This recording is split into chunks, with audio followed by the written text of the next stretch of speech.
The views and opinions expressed by tonight's guest and topic of discussion do not necessarily represent the official policy or position of Spaced Out Radio, Spaced Out Weekend, Spaced Out Radio Limited, its hosts, syndicated carriers, or anyone associated with this broadcast. Any rebroadcast, reproduction, or other use of this broadcast or podcast without the express written consent of Spaced Out Radio or Spaced Out Radio Limited is strictly prohibited. Listener discretion is advised.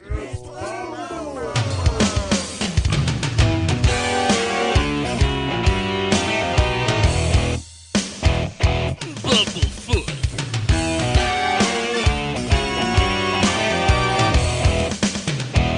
BUMBLEFOOT.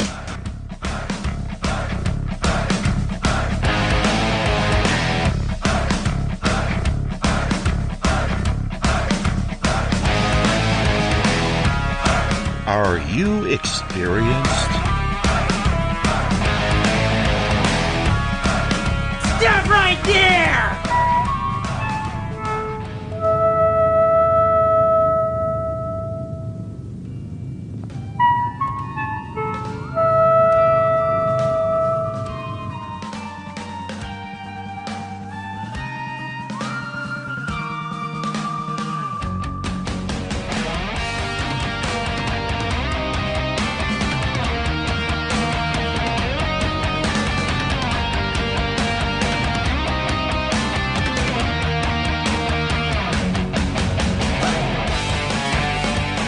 From high atop the mountains of British Columbia to you listening around the world, this is Spaced Out Radio with host Dave Scott.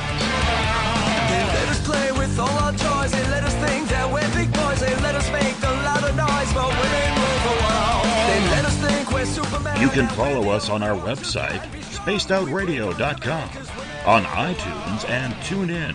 Follow Dave on Twitter at Spaced Out Radio, on Facebook at Spaced Out Radio Show, or on our YouTube channel, Spaced Out Radio Show. I try to act so cool, but you know I'm just a fool for you. For you. I will stop till I reach the top just to be there with you. Dave, oh Dave, are you playing with Bigfoot and aliens again? Dad, you gotta stop haunting the ghost. It's scaring them. All right, seriously, put down the pointy sticks. Oh, the deeper I fall. Okay! Game on! Game on! Game on!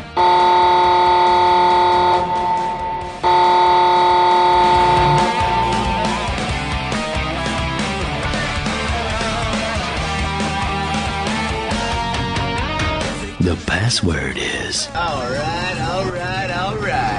Buckle up, space travelers. It's time to go for a ride on Spaced Out Radio. Mr. Bumblefoot, Dave is ready for liftoff. I try to act so cool, but you know I'm just a fool for you. Seriously, Dave? Really? Aren't you a little old for a tinfoil hat? Hiya! Toby! Bye-bye! Love you! Bye-bye! Tickets, please take your seat about all.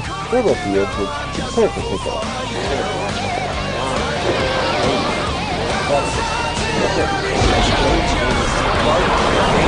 Start.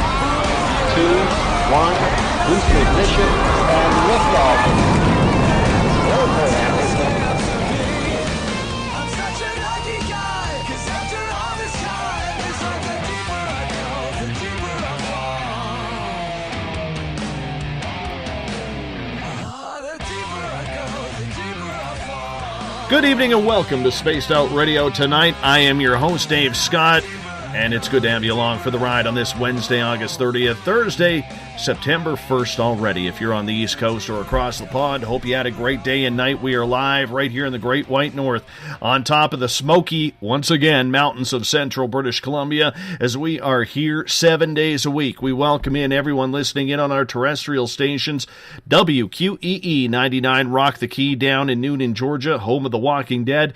We are live as well on the United Public Radio Network, 107.7 FM in New Orleans, at over 160 countries around the world. We are also live on spacedoutradio.com, Spreaker, KTLK, The Fringe FM, Renegade Talk Radio out of Las Vegas. And if you're listening in on Revolution Radio, remember the Double R Machine is a donation station financed by you, the valued listener. Head on over to freedomslips.com and donate today. If you like our music, get your horns up for Mr. Ron Bumblefoot THAL, formerly of Guns N' Roses, currently of Art of Anarchy. Bumblefoot is the official music of Spaced Out Radio.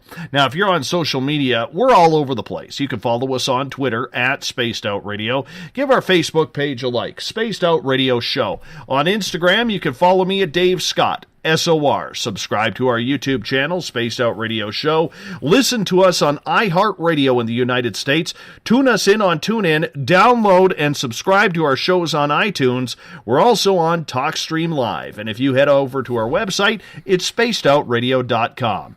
Now, if you want to take part in this show, you got to sign into one of our chat rooms, either on Revolution Radio, Spreaker, UPRN, or on Facebook at the SOR Space Travelers Club. Or if you're on Twitter, use the hashtag Spaced Out Radio. I will get to your questions and comments in there as well. Now, if you head to our website for $5 a month, you can become a member of the SOR Space Travelers Club. You can also shop at our Spaced Out Radio store, pick up a t-shirt, poster, stickers, read the encounter online by our editors, Eric Markham and Everett Thiemer. You can check out my latest blog there as well. And if you've had an experience you can't explain, fill out an SOR Sightlines report. We also have great video viewing from Tim Doyle's UFO Seekers and Leslie Mitchell Clark's Contact TV. The strange stories of the paranormal come to fruition tonight, as our guest is well known in the field of the haunted research. From Robert the Doll to the Brown Mountain Lights, Joshua P. Warren, author, lecturer, and television documentarian, joins us tonight to discuss everything strange on this planet.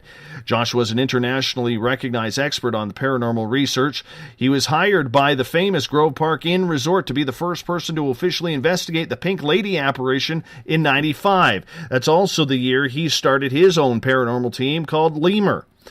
Joshua has led the expedition that captured the first known footage of the elusive Brown Mountain Lights, eventually resulting in scientific breakthroughs via experiments. Warren's led the lab that might explain what happened with those lights. Why were they so mysterious? What was happening and what they are. Joshua P. Warren, thank you so much for being on Spaced Out Radio tonight and for the first time on this show. How are you doing? I'm doing great. It's so nice to be with you. So thanks for the invite, and I look forward to digging into all of it. Absolutely, and that's what we do around here. We dig into absolutely everything around here, whether it's aliens, ghosts, conspiracies. This is something that obviously is very strong on your brain. What made you, a long time ago, decide that this was the career path you wanted to choose? Well, I'm joining you right now from my hometown, Asheville, North Carolina, which sits in the heart of the Blue Ridge Mountains, which are some of the oldest mountains in the world. And my family has been in this area for hundreds of years, going back to the late 1700s. And I grew up hearing all kinds of amazing stories, legends, old wives' tales, myths that were sort of passed along often by campfire, that kind of thing. And as a young kid, I really became interested in trying to discern fact from fiction, and that created sort of the general interest that led me to start writing and publishing for professional newspapers when I was just a teenager. But I will tell you briefly, Dave, there was one thing in particular that happened to my family that I think probably made perhaps the largest impact on me. During the Great Depression, my grandmother, her name was Virginia, at that time it was Virginia Calloway, she was growing up on a farmhouse way out in the middle of nowhere, a town called Barnardsville, North Carolina, and her family was kind of on the wealthy side, and when she was, I think, about 12 or 13, she had a birthday, and they gave her a camera, which was a pretty special gift for a kid to get in those days. And one day, her older brother, Claude, and their father, a man named Jack, came out of the mountains from a hunting trip, and she took a picture of them holding their squirrels and rabbits. And when the photograph developed, her older brother, Claude, did not have a head. And they thought that was pretty weird, but they didn't know enough about photography to determine just how, what had happened and how odd it was. Well, fast forward 1 month later, Claude was on the porch of the house, and Jack, the father, was inside fixing lunch for the two. This was in July of 36, I think. They were conversing through an open window, and at one point Jack said something to Claude, and Claude didn't answer. And Jack walked outside, and he found Claude's magazine he was reading there on the porch, but no Claude. And my great-uncle, Claude Calloway, was never, ever seen or heard from again. It was almost like he had just vanished in mid-conversation in the blink of an eye. This was a terrible tragedy that my family never got over. Nobody ever had any clue what had happened to him, and the fact that that photograph was taken a month before showing him without a head made us all wonder, was there something paranormal about that? Was it foretelling the future? Did he get abducted? Did he get spirited into some other dimension? And so that's a very real tragedy that happened to my family that inspired me to take a lot of these mysteries a little more seriously than the average person. And there are so many mysteries out there. You've covered a bunch of them. People every day are having strange things happening with them. Do you ever get sick of the stories or find them repetitive, or is every story new that you hear? Well, I do hear a lot of repetitive stories. I've had the fortune of conducting this type of work professionally for about 25 years. And so that means I've been able to travel to various wonderful places around the world. I've been on just about every major TV channel you can think of.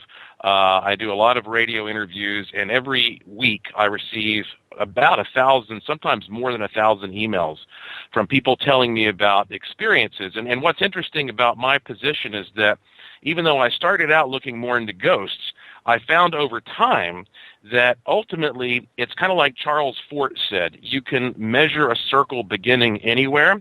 And so if you stick with this long enough, you begin to see that ghosts actually do relate to UFOs, and UFOs do relate to cryptids, and all of that relates to psychic phenomena. And so now I get reports from all kinds of experiences of the paranormal, and so I definitely do see a lot of the same things happening over and over, and I think that is fascinating, because if one person has a very detailed, very bizarre experience, and then 2,000 miles away, another person has an almost identical experience, but those two don't know about each other, then I'm there to sort of connect the dots and to say this brings an extra level of potential credibility to this being a real phenomenon. When you were growing up, did you always want to do this? Is this something that fascinated you? I know the history of your family that you mentioned, but was your family supportive of you saying, I want to be one of the top guys in paranormal research? Actually, it's really weird how all this happened, because my mom and dad, fortunately, have always been very, very supportive of me and my sister and sort of whatever we wanted to do. And I really started out just wanting to be a writer. And my very first book that I published when I was 14 years old was a book of fictional, scary short stories and poems. But that book got me a job when I was 15 working for the local newspaper, which is the biggest newspaper in the region, the Asheville Citizen-Times. And at that point, I started going out there and doing nonfiction articles. And so instead of going to a place and looking for just a legend, I wondered, well, is there something real here? Is there something tangible, something reliable? And so I found that to be a better storyteller and to be a better article writer, I needed to maybe become a better researcher in general, and finding out how you can document these things. And my mom and dad were very supportive the whole time, watching me go through this process of going from just a writer into more of an investigator. And I must tell you, Dave, that I spent over 6 years going on a very regular basis to supposedly haunted places before I ever saw anything that I would consider ghostly. I actually got to the point where I started to believe maybe some people can experience these things, some people cannot, and I'm just one of those people who can't. I don't have the right combination of rods and cones in my eyes or whatever. I'm coming up with all kinds of possibilities.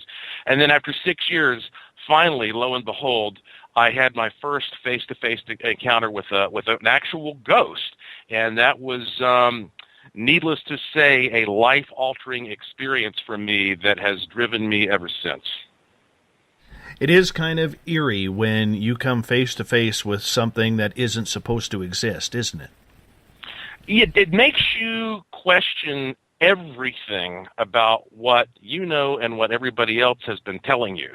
And, you know, what I find so, I guess, ultimately fantastic about this field we call paranormal research is that, you know, if you really do stick with this and you really do experiments and you really try to figure out cause and effect and you know, why that these things occur, it almost inevitably becomes philosophical at a point, because you start asking questions about how the humans in general perceive reality and how we distinguish what's real from what's not real, and the meaning of science and the scientific method versus one's subjective personal experience. And ultimately it's sort of like, you know, digging into the big question when you look into the mirror, who is that being that's looking back at you? It takes you down that kind of a rabbit hole. I know the feeling. It was April 10th of 2014 when I was face-to-face with an extraterrestrial at 2 o'clock in the afternoon with a friend of mine. Mm-hmm. And I can tell you those emotions, those exact thoughts that you stated, I remember so vividly. You know, and we were 200 feet away, and I only saw the lady who was with me, Samantha Mowat, saw both of them. And I was sitting there frozen. Now, she's a lifelong ET contactee, and this was old hat for her. But for me, you know, I'm just trying to hold it together so I don't have to change my shorts right there. And when I remember going through my mind, I've had a lot of people say to me, were you scared? I wasn't scared of them. I was scared of the idea, Josh, exactly like you said, that your entire life changes in the blink of an eye, and you don't know how to react, you don't know how to comprehend or to process that scenario in your brain, and it kind of freaks you out a little bit because you don't know what to think, and that's the hard part, isn't it? It absolutely is. In fact, you know, in my particular case, I was in the attic of a house, and just to give you a little bit more of the backstory, there was this young woman, college student, who had moved into a house here in western North Carolina, and she called 911 when she was moving in because she saw what she thought was a physical intruder in her house. Turns out nobody was there. A little precursor of things to come. And after that, she started seeing this misty form that would float around her house. And she was freaked out by it, but a lot of her friends thought it was cool, and they would come over and they'd sleep there and take some fantastic photographs of this thing. And so the first time I went to her house was when she had woken up and found this thing in the bed with her at 4 o'clock in the morning and said, I'm out of here. And she's ready to move out of the house. And I told her, I said, well, look, I'm not an exorcist. I'm not a ghostbuster. I can't promise you that I can rid you of this phenomenon, but I'd love to come and study it. So I ended up on my second visit to her house up in the attic, and just so happened to be in the attic because I was going all throughout the house, taking measurements, seeing if anything seemed extraordinary. And I was up there with another researcher named Rob. And at one point, Rob said, Josh, look. And I turned, and Rob and I were maybe 3 feet apart. And right there between the two of us was this blue-gray, misty form that was just swirling in the air. And I'll never forget Rob and myself just sort of staring dumbfounded. We didn't say anything. We weren't frightened. Basically, I recall it feeling as though I was going through the filing cabinet in my brain of all the possible explanations for what I was seeing. And I reached out at one point and touched it. And it was really cold and icy in the middle. It had that electrostatic sensation that sort of makes the hair stand up on your knuckles. Rob also touched it. So here we are, two people looking at it from different perspectives. We're both touching it, and then it started to gradually dim. And as it got dimmer and dimmer, that's when I realized, oh, crap, I have a camera around my neck. So this whole time, I'm sitting here with this camera that I'd completely forgotten about. But I did snap off a photograph of it just before it disappeared. And after that, I came downstairs and I said to the girl, her name was Amanda, I said, we saw it. And she was so thrilled because it validated, her experiences that somebody else had come in and not only had seen this thing, but photographed it. And I told her, I can't tell you that what we saw was the spirit of a dead person.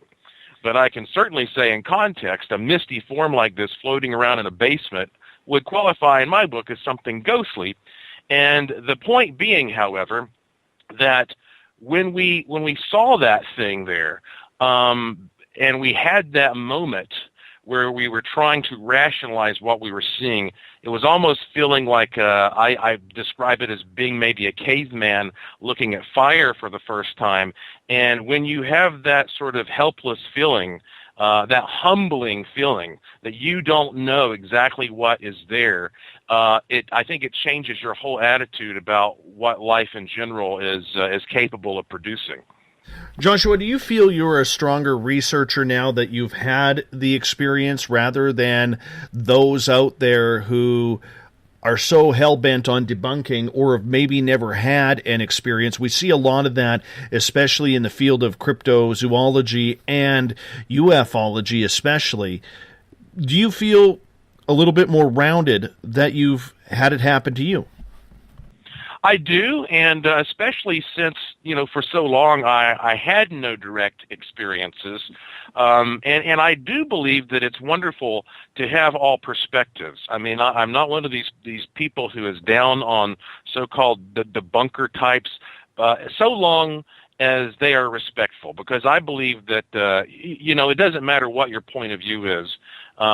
People can always either be respectful to each other or they can be jerks to each other, and there are jerks on both sides of this. But ultimately speaking, as long as we have an intelligent dialogue with each other, what you find is that there are some people out there in the world that just make things up and imagine things or have a hallucination or whatever. It doesn't matter if you're talking to a scientist or you're talking to somebody who is just telling you about a personal experience. But ultimately, if the goal of science is to become a system that is ever-changing, that is growing, that is constantly learning new things, then that means someone who's employing that system ought to be open to at least listen to reports of new things, because the alternative would be the mindset that we know everything. And that is absolutely absurd. So, I think when you are in a position that I'm in, where you have had some personal experiences, but you also don't just think that everybody should believe you, that there is some necessity to try to document it and share it with others, it gives you a good sort of approach to all the different angles.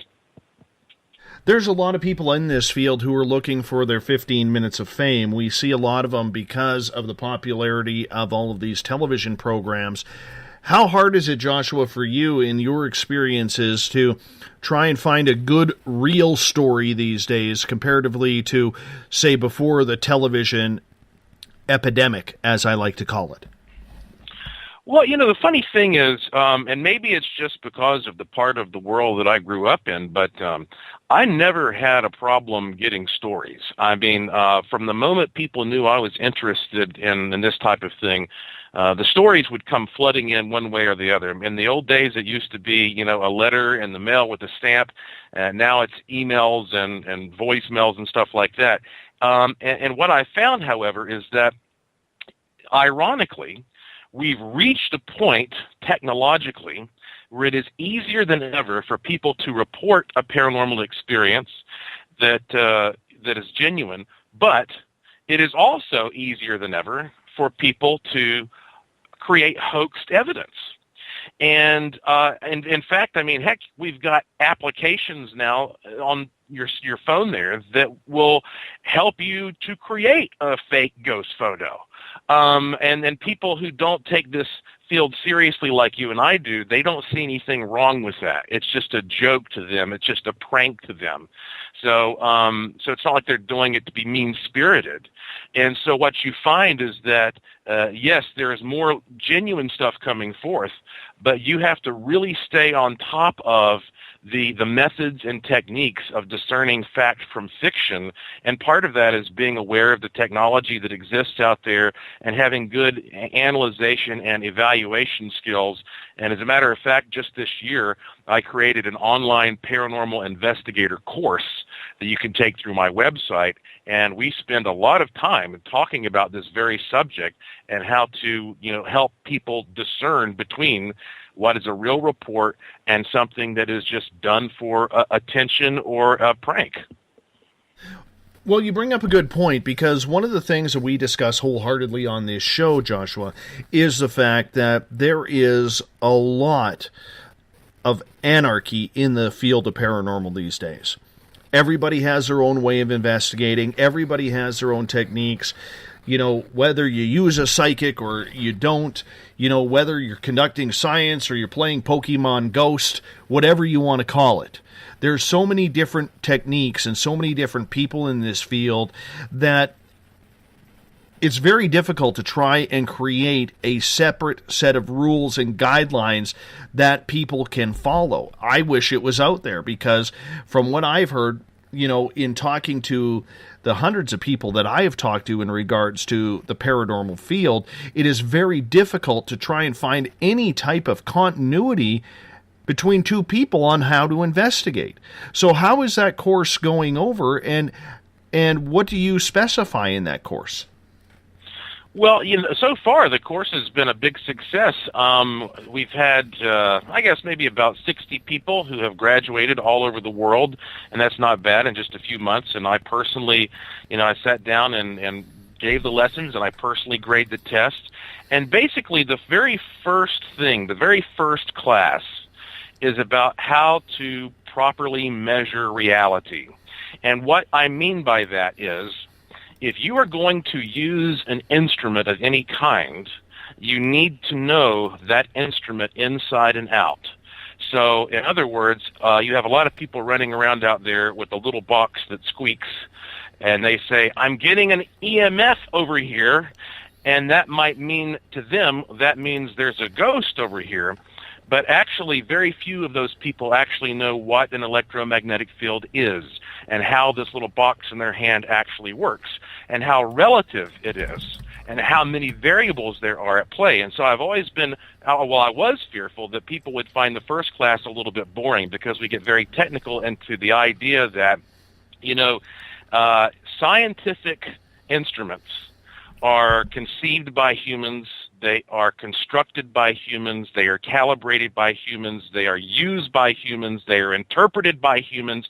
You cannot remove the human element from the process of collecting data, and so you need a good operator, a good user there. And so the first thing we do is understand the tools that we're using and understand the relationship between those tools and the environment and things that will change that relationship. The second thing is that I do require everybody to know the steps of the scientific method and to realize the scientific method is just that. It is a method. It is a system. It is deeply flawed in many ways because it is a human invention, and that humans are deeply flawed. And as a matter of fact, to go a little deeper into that direction, I think science is the best system that we have. But there are many different types of scientists. So, for example, a zoologist has a very different day at work than a quantum physicist. They're both scientists, but they specialize in vastly different fields. And furthermore, there are things that cannot be explained scientifically that are real. So, for example, I had a dream last night, and that was a real experience that I had, but I cannot scientifically prove to you what I experienced. Just like I can't prove to you that I love something or that I dislike something. Scientifically, we can't prove what happened when it comes to most of human history, because all we're doing is relying on written accounts that came from opinionated individuals. And so you have to be aware of the strengths and weaknesses of the scientific method. And I try to give people the most balanced perspective possible so that they realize that, yes, you need to know how to talk about things in a scientific manner, but you also need to be able to look at the things that we still are trying to explain scientifically, but have not. You hit my trigger word, my friend, and that is science. And we're going to go a couple of different directions with this, because even the scientific field has troubles trying to figure out whether or not to take this seriously. And I emailed a gentleman just the other day in regards to whether or not he would like to come on the show and talk about time travel. He responded, but his answer was actually, well, I think it was very unprofessional. He says, thanks for the offer, and I'm not going to mention his name. He says, thanks for the offer. However, as an author of serious scientific subjects, I cannot support a show that advocates the paranormal, supernatural, and conspiracy theories. I hope you find another guest more suited to your content. Best wishes. His name, astronomy author, writer, speaker, and by the way, this is where I can order his book. So I look at it, and my first inclination is, you jerk. You know, here you are claiming to be a scientist. However, I have a real issue with that when we have too many people in any of these fields trying to claim opinion as fact and as scientific fact, which is even more dangerous. What is your opinion when you hear a scientist and an author respond to something like that? Especially on a topic of time travel, of all things. Yeah. Well, I think part of it goes back to what I was saying earlier about the fact that, you have jerks and you have people who are respectful in all fields.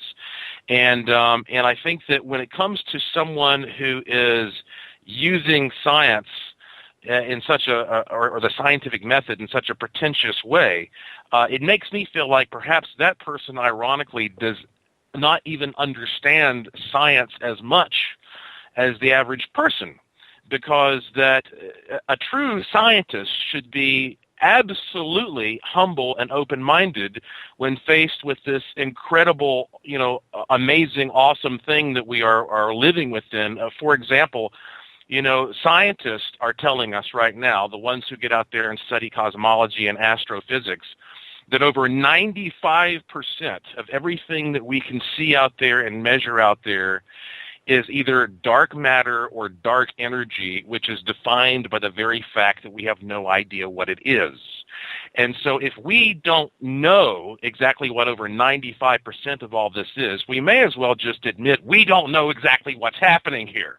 And so anybody who is not humbled and awed by that doesn't even understand what he or she is studying, for one thing.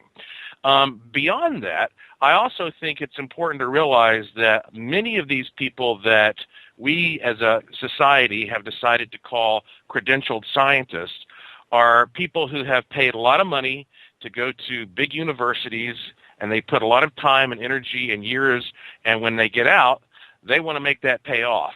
And so they're not willing to take risks by studying controversial things or even discussing things in a controversial format if their arrogant peers might not give them tenure or somehow look down on them for that reason. When, interestingly enough, some of the great scientists of all time, people like Benjamin Franklin, was a self-educated man. And so, therefore, I think certainly there is this impression that you have the scientists who are the smart people and the rest of us, but all throughout history, of course, everything that the scientists have known has shifted and changed. And so that should be the fundamental perspective a scientist has: openness and humility. Well, the funny part about it was, when I posted a real snarky rant, which I sometimes tend to do when I get fed up on Facebook, and bless the people who were, defending what I had said on there in regards to this person's opinion. But one of the people who actually surprised me with their response was my cousin. Now, my cousin is a doctor here in Canada who specializes in infectious diseases, and he does a lot of traveling and he's worked for the Canadian Olympic team in helping prep athletes for when they have to go into other countries, and they all have to go get their travel shots and everything like that. He's a very, very talented and smart man, one of the smartest men I've ever met. Anyways, Darren actually stated that he was actually quite surprised by this person's reaction to what we were doing, because here's a man of science, a man who is looking for cures, into what is causing diseases to happen, and yet he is still open-minded enough as a doctor to say, people are having these experiences, why not investigate it? Why not look into it? Why not put that time into it? And so it's amazing how two people in very professional science backgrounds have two really strong differing opinions. Absolutely, and that's why, again, this term scientist is so loosely thrown around. And how, again, an archaeologist has a completely different experience and set of knowledge than say some chemist or something like that. And so really that's why it is a system, and anybody who uses that system, who uses that approach, should be able to produce good results, so long as you're dealing with things that we know how to somehow quantify. And that's the irony, though. We reach a point where we don't even know what we are. I mean, right now, here we are, two beings, speaking spontaneously and communicating with each other, and yet if you crack our heads open, all you see is this blob of flesh, and it's almost like the caveman who cracks open the television and he looks in and says, "Where are all the little people?" All you see are wires and capacitors, and where is all this imagery? Where are the memories? We don't even know where all this is coming from, where it's being stored, and so it's funny that when we don't even understand ourselves, that we think that we somehow should be so arrogant and egotistical and egocentric, really, as to think that we should dismiss something out there that another person is experiencing or wants to discuss in a professional way. But I'm going to throw a little bit of a wrench in here, if you don't mind. Okay, I'm starting to lean towards the idea that we need to absolutely 100% rid the paranormal field of the word science. And hear me out for that for a second, because I think we have way too many people in this field right now who are claiming scientific research, whether they're ghost hunters, whether they're cryptid hunters, whether they're in ufology. Really, the field doesn't matter. But here they are claiming their research in the name of science, and you know damn well they have not conducted a scientific experiment since probably grade 8 or 9. And I got a real issue with that, because we have so many people who are refusing, Josh, to take this field of study seriously. They look at us like a bunch of wingnuts. And let's be honest, whether it's the media, whether it's scientists, or mainly people in the mainstream who don't want to admit publicly that they've had their own experience. But if we eliminate the word science from our field and leave that word to people who actually deserve it, who've done the job, who've done the work, who've got the education for it, could we bring more credibility to this field? Well, it's possible, but I think that what you'd find is that word would just get replaced by another word. And it would ultimately become semantics, because people are always going to want to identify the type of approach that they are referencing when they are explaining their work or the discoveries that they've done. And people are always going to misuse terminology, and you're absolutely right. We would be much more effective as some type of a community if we could agree on a more common language and terminology. But, we are sort of perpetually cursed, though, frankly. Here's the love-hate sort of scenario that we're in. We are the people who are willing to go out there on the absolute fringe of what humans know and speculate about that. And so what that means is that we are always going to be the specialists in what nobody knows and what can sound as wacky and zany and ridiculous as one wants. As soon as it becomes known, well, then instantly we are no longer relevant. So we are cursed with, no matter how much progress we make, always being there on the fringe.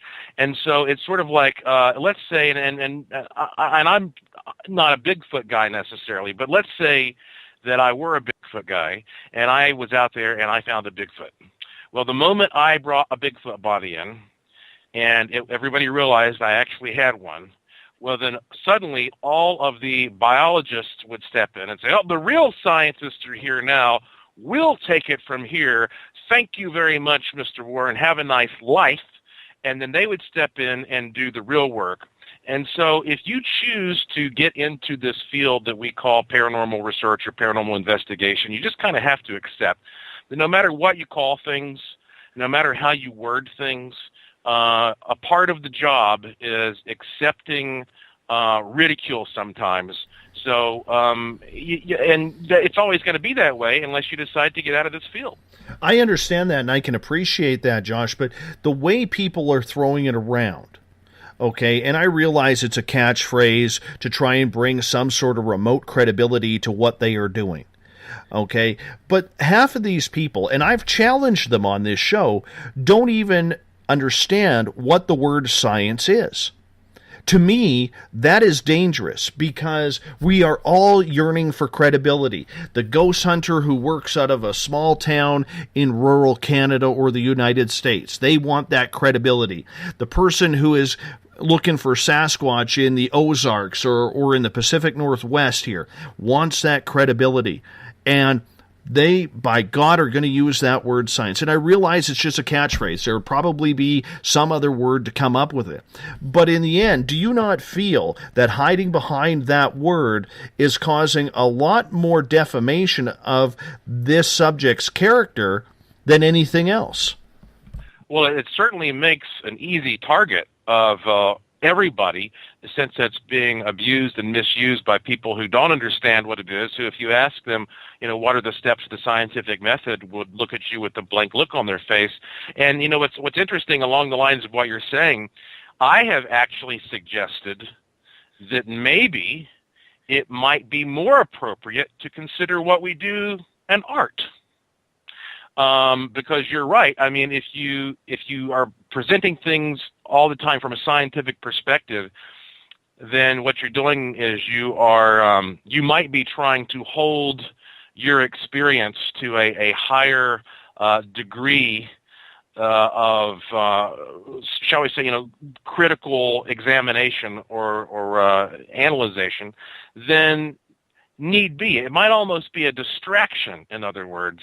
Whereas if we thought about what we do more artistically, that might open up the door because, hey, anything can be artistic as long as it's producing something thought-provoking. And that is very genuine in what you're saying there. I, on Monday night, had Butch Witkowski and Lon Strickler on, talking cryptids and everything that goes along with that. And I asked them the same question, and I'll ask you. We have a lot of people, let's say in the cryptid world, going out there saying Bigfoot's a natural animal, it's a Gigantopithecus, it's a leftover ape from when we were all one continent, Pangea, or whatever it was called back then. I wasn't around. I don't know. But the whole point is, when you ask them about the native side of things, the legends that Sasquatch may be a shapeshifter or interdimensional or have some sort of supernatural powers, those people are like, oh, that's woo-woo, whatever that crappy word means, and they will not investigate that. Yet here they are claiming they're doing scientific research. Well, in my opinion, and other scientists' opinion that I have talked to, you can't eliminate something because you don't believe in it. You can only eliminate it if you've researched it to be untrue. And that is dangerous in this field. That's very well said, because I was having a discussion recently with a TV producer who was looking into UFOs, and he said, we want to investigate this one case, but we want to ignore this part and just focus on this part. And I said, well, why do you want to do that? And he said, well, because this stuff, people might not take this as seriously. And I said, well, look, I understand that you can do whatever you want to as a producer in telling the story the way you want to tell it. But if you're interested in getting to the bottom of this from a researcher standpoint, you can't just dismiss the parts of it that you don't like. And it's people who do that who come up with flawed results when they do it within the scientific community, where they do an experiment 100 times, and 99% of the time they get a result, but 1% they don't. Instead of obsessing over trying to figure out why that didn't work that one time, they say, oh, margin of error, placebo effect, whatever, and they just kind of toss that out. But you're absolutely right, and especially when it comes to the Bigfoot situation.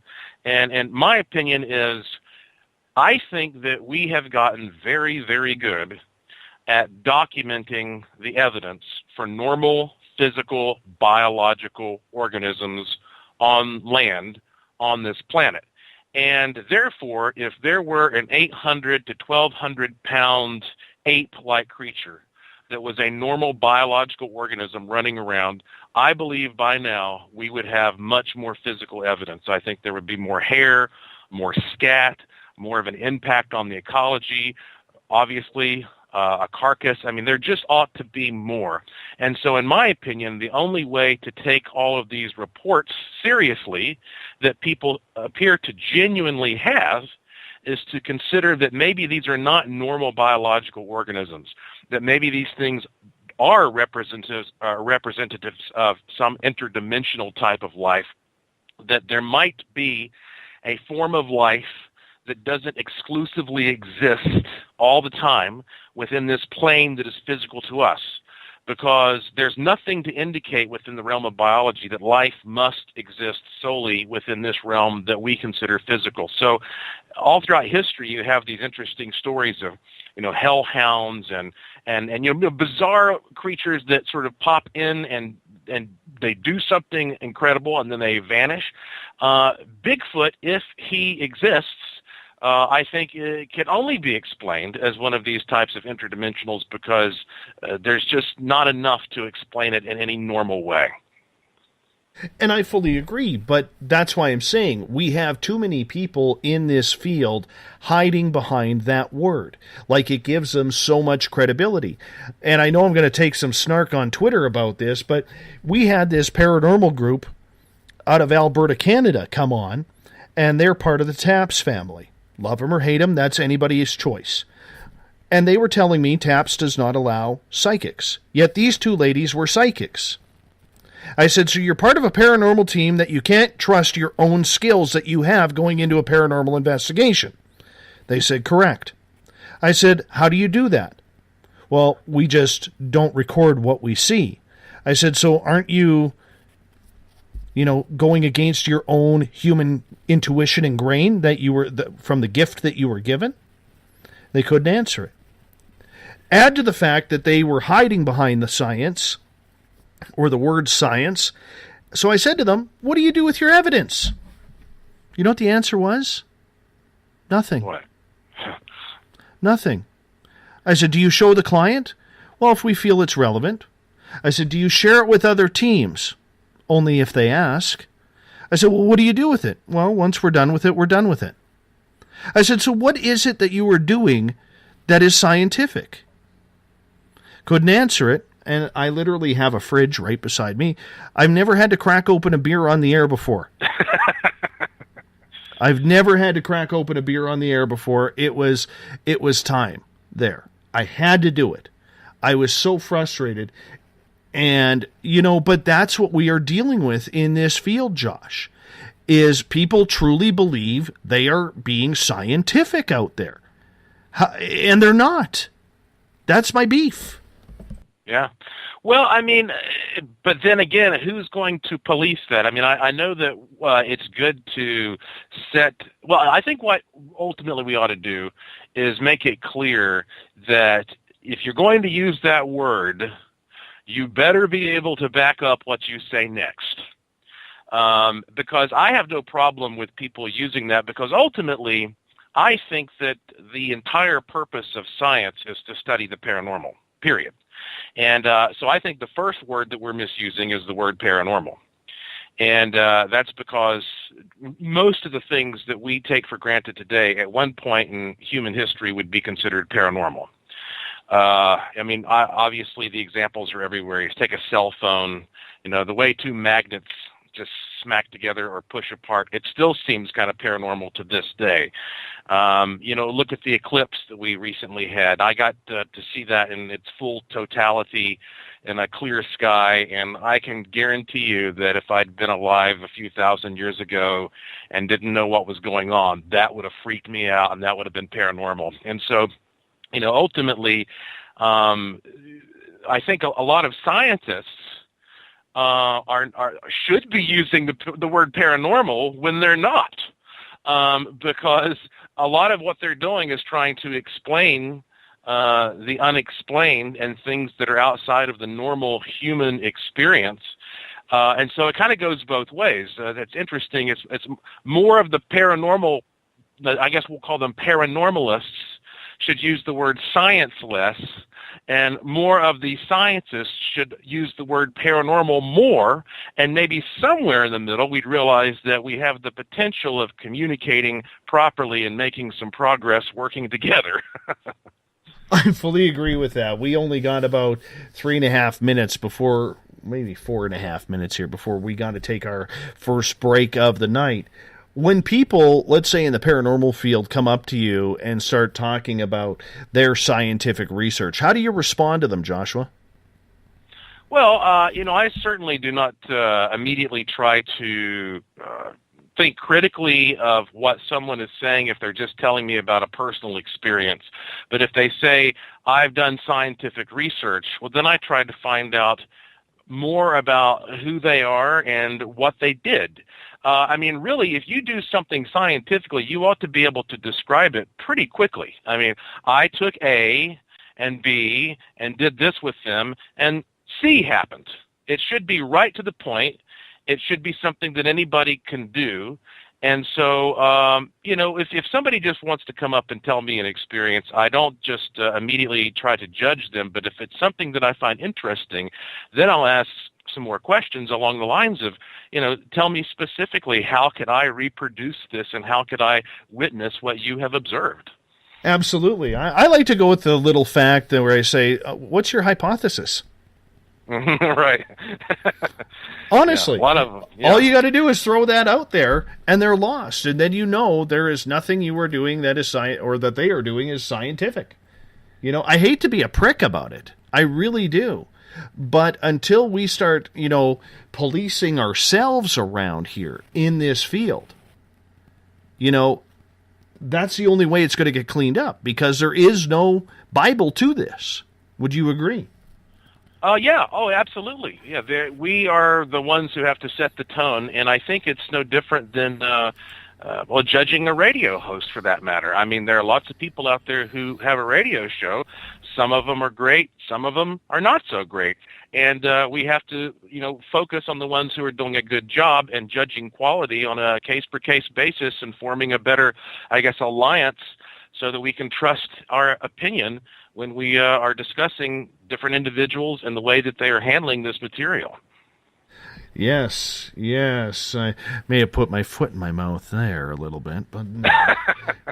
No, I understand that, and trust me, we have debated that on the oversaturation of paranormal radio and television, especially on YouTube and social media right now, ad nauseum as well. I'm pretty sure my audience would not want to hear that. But the one thing that you always hope for is that the cream rises to the top. Yes. And that the good shows continue to get, and there's a lot of good shows out there, that they continue to get that audience. But you have to wonder sometimes. I've listened to some other shows that I'll go in their chat room, they got 48, 50 people, and I'm like, what the Sam hell are you listening to? And why? Yeah. We just don't know. It's an acquired taste, I guess, just like everything else. Yeah, it's that... I don't know. There are people out there I've talked to who said they don't think that anybody should be doing ghost research except for scientists. And I say, well, which scientists are out there who want to raise their hand first to do that? Absolutely. Josh, we're going to get going here to our first break of the night. Joshua P. Warren is our guest on Spaced Out Radio. His website, joshuapwarren.com. You can find his books anywhere, any major bookstore, anywhere online, Amazon, Barnes & Noble. He is everywhere. He's been on television everywhere, so you pretty much have seen him around. If you haven't already, go to his website, joshuapwarren.com. Hour number 1 of Spaced Out Radio is in the books. Hour number 2 coming up next, right here on the Mighty SOR. I'm your host, Dave Scott. We'll be back right after this. 365 days a year, we're in the field, investigating UFO sightings, talking to alien abductees, and visiting secret military locations like Area 51. We're UFO Seekers, official partner of Spaced Out Radio. Follow our daily search for the truth at ufoseekers.com or like us on social media. Catch us on Spaced Out Radio every third Monday of the month as we discuss Area 51, UFOs, and more. And also, don't forget to subscribe to us on YouTube.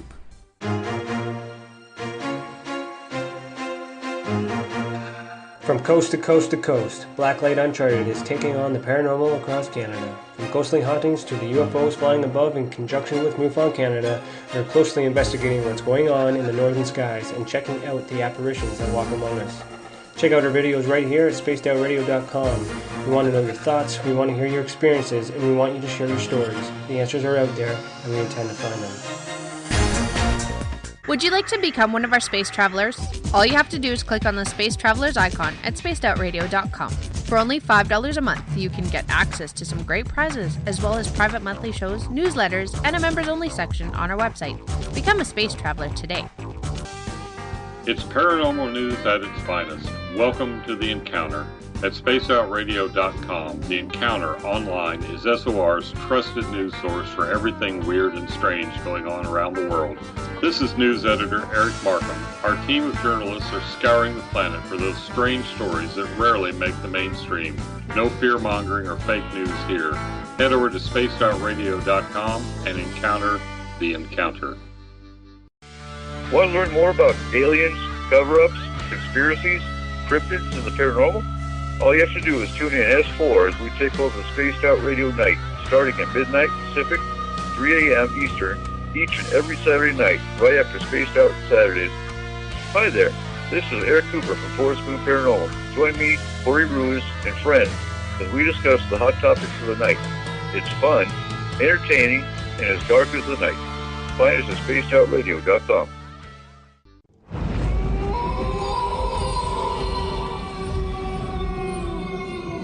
Hey, this is Canadian Paranormal Investigator Mike Moore. The third Wednesday of every month, I'll be teaming up with Dave Scott to bring you Ghosts of the Great White North. Each month, we will bring on guests from across Canada to discuss their ghostly encounters. Canada is a paranormal hotbed with stories you've never heard, so we're going to bring them to you. So get comfy on your Chesterfield, grab a donut, and join us, eh?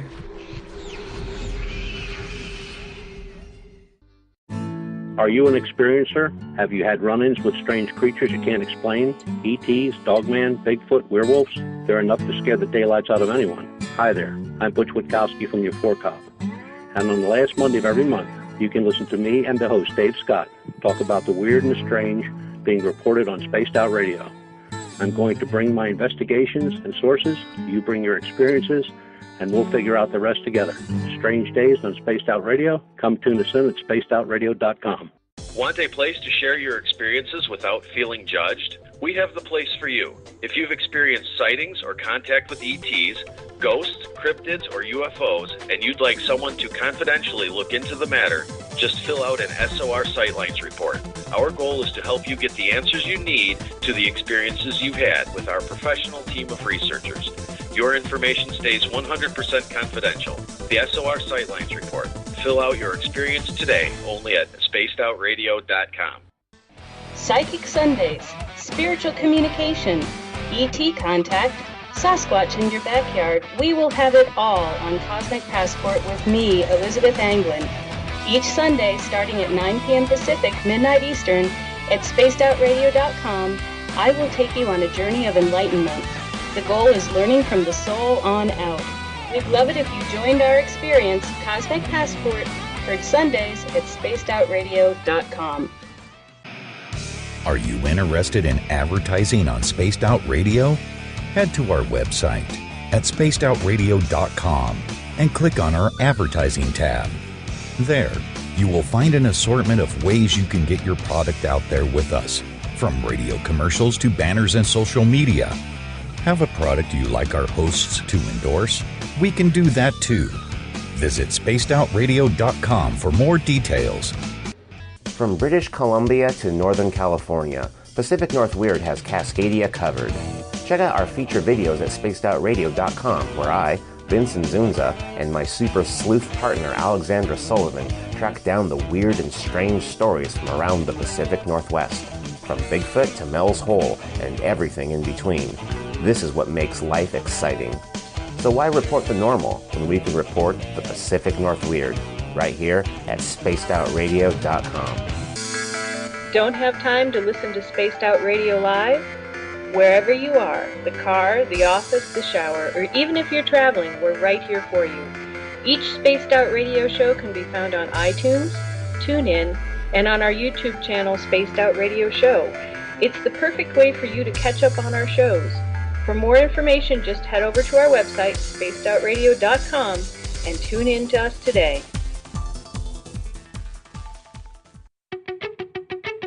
Welcome to Spaced Out Saturdays with me, Dave Cruz from Beyond the Strange. Our weekly feature on spacedoutradio.com will take you around the world discussing everything from the paranormal to the latest conspiracies from the top guests in their fields. We won't leave any story uncovered. Spaced Out Saturdays at spacedoutradio.com starting 9 p.m. Pacific, midnight Eastern.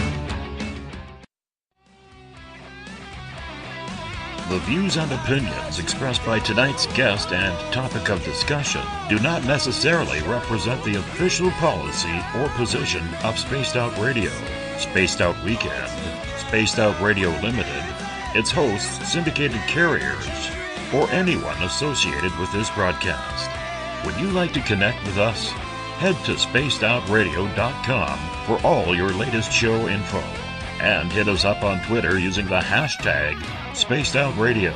Now, back to Dave Scott and SOR. Welcome back to Spaced Out Radio tonight. I am your host, Dave Scott. Good to have you with us. Tomorrow night on the program, numerologist Paisley Town is going to join us. We're going to go over the spiritual side of numerology, how it works, what's in it for all of us, and so on and so forth.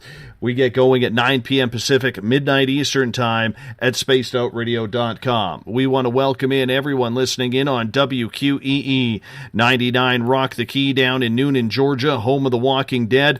We are live as well on the United Public Radio Network, 107.7 FM in New Orleans, and over 160 countries around the world. Thank you so much for being with us. We really do appreciate you taking the time. We are live on KTLK, The Fringe FM, Renegade Talk Radio out of Las Vegas, and if you're listening in on Revolution Radio, remember the Double R Machine is a donation station financed by you, the valued listener. Head on over to freedomslips.com and donate today. Bill Cardwell has set the password for tonight in the SOR Space Travelers Club.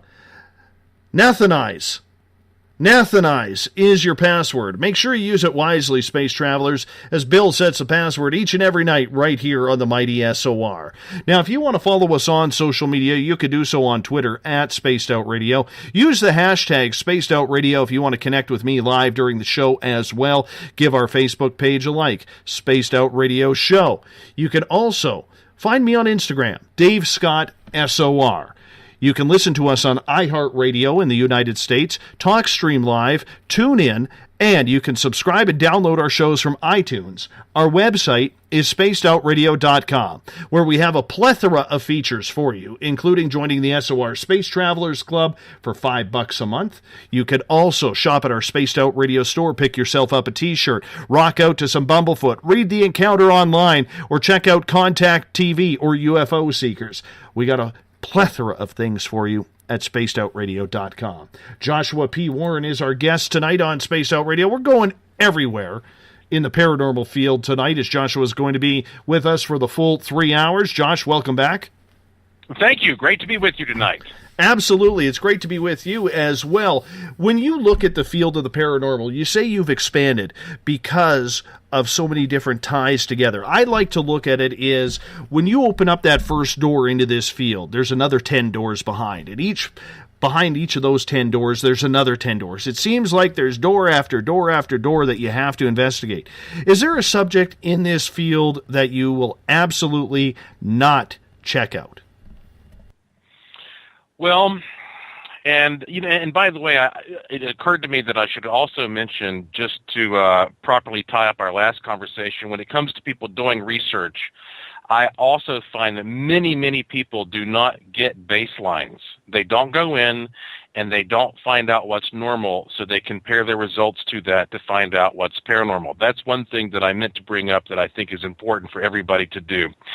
Now, that said, when it comes to things that I personally will not research, as you may or may not know, I own a museum in Asheville. It's called the Asheville Mystery Museum. It's in the basement of the Asheville Masonic Temple. And we have all kinds of interesting things, as you can imagine, down in that basement. And we have tours that we run, and people come from all over the world every year, and they are often asking me if they can donate something. And I can't tell you how many times I've had people walk in with something related to a vicious murder that they want to give me to put on display, and I won't take it. I will go to a property where murders have occurred, and I will investigate the activity that is supposedly happening there. But I do not like owning things that are physically directly connected to murderers. That's why, there are some museums out there where they have like the John Wayne Gacy paintings and stuff like that. I do believe that objects can somehow hold a type of energy that they were exposed to. And I look at it as being like taking an iron nail that is not necessarily magnetized, but if you stroke it a number of times over a magnet, it realigns the molecules, and suddenly the thing is magnetized. And I think it may be that some of these objects get exposed to certain powerful, violent energy fields, and in some way that we don't fully understand, it is able to hold some of that for a period of time. So I do strictly limit the amount of exposure I have to things associated with extremely evil, violent people. And I don't blame you on that. I mean, there is something sick and twisted about that. Yeah, and also, I mean, it may even, let's just say it's your imagination. Let's say it's nothing more than a trigger for the imagination. Every time you see that object, look at the images that are going to flash in your mind. And even if it's nothing more than that, it's just not a healthy thing psychologically to have around. I can see that, but do you think that people are just excited to give it to you because, they feel it could have some sort of paranormal tie, or do you think that they feel that, you're going to remember them and, oh yeah, you're the guy who gave me that bloodied shank or something along those lines? You know what I'm saying? Yeah, I think, well, a lot of these people, they try to give me things, or they in fact do give me things if I accept them, because that they don't want the activity around. So, for example, I don't mind having something that's got a ghost attached to it. Because I like ghosts. People see ghosts in my museum all the time.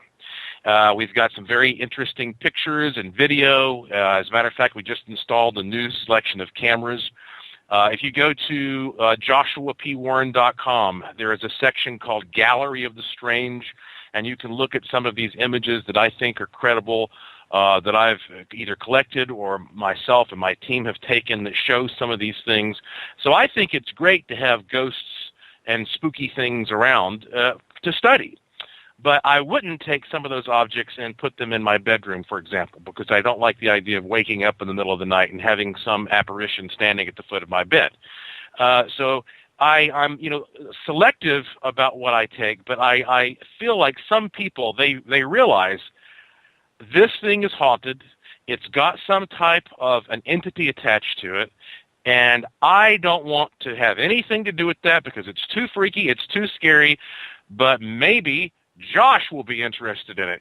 And they're right in many cases. I mean, if you've got something that's haunted, or even if you think it's cursed, I might still consider taking it and studying it. As a matter of fact, in 2005, I was hired to do a television program on the TLC channel called Possessed Possessions. And it was sort of like an antiques roadshow for haunted and cursed items. The host was James Von Prague, the well-known medium, and I was the guy who came in with all the gizmos and gadgets to see if you could measure anything off of these items. And we had people who came in from all over the country bringing tribal masks and surgical tools from the Civil War, haunted hearses, cursed dolls, you name it. And I found that amazingly enough, some of these objects are producing a pulsating electromagnetic or electrostatic field that I could not explain.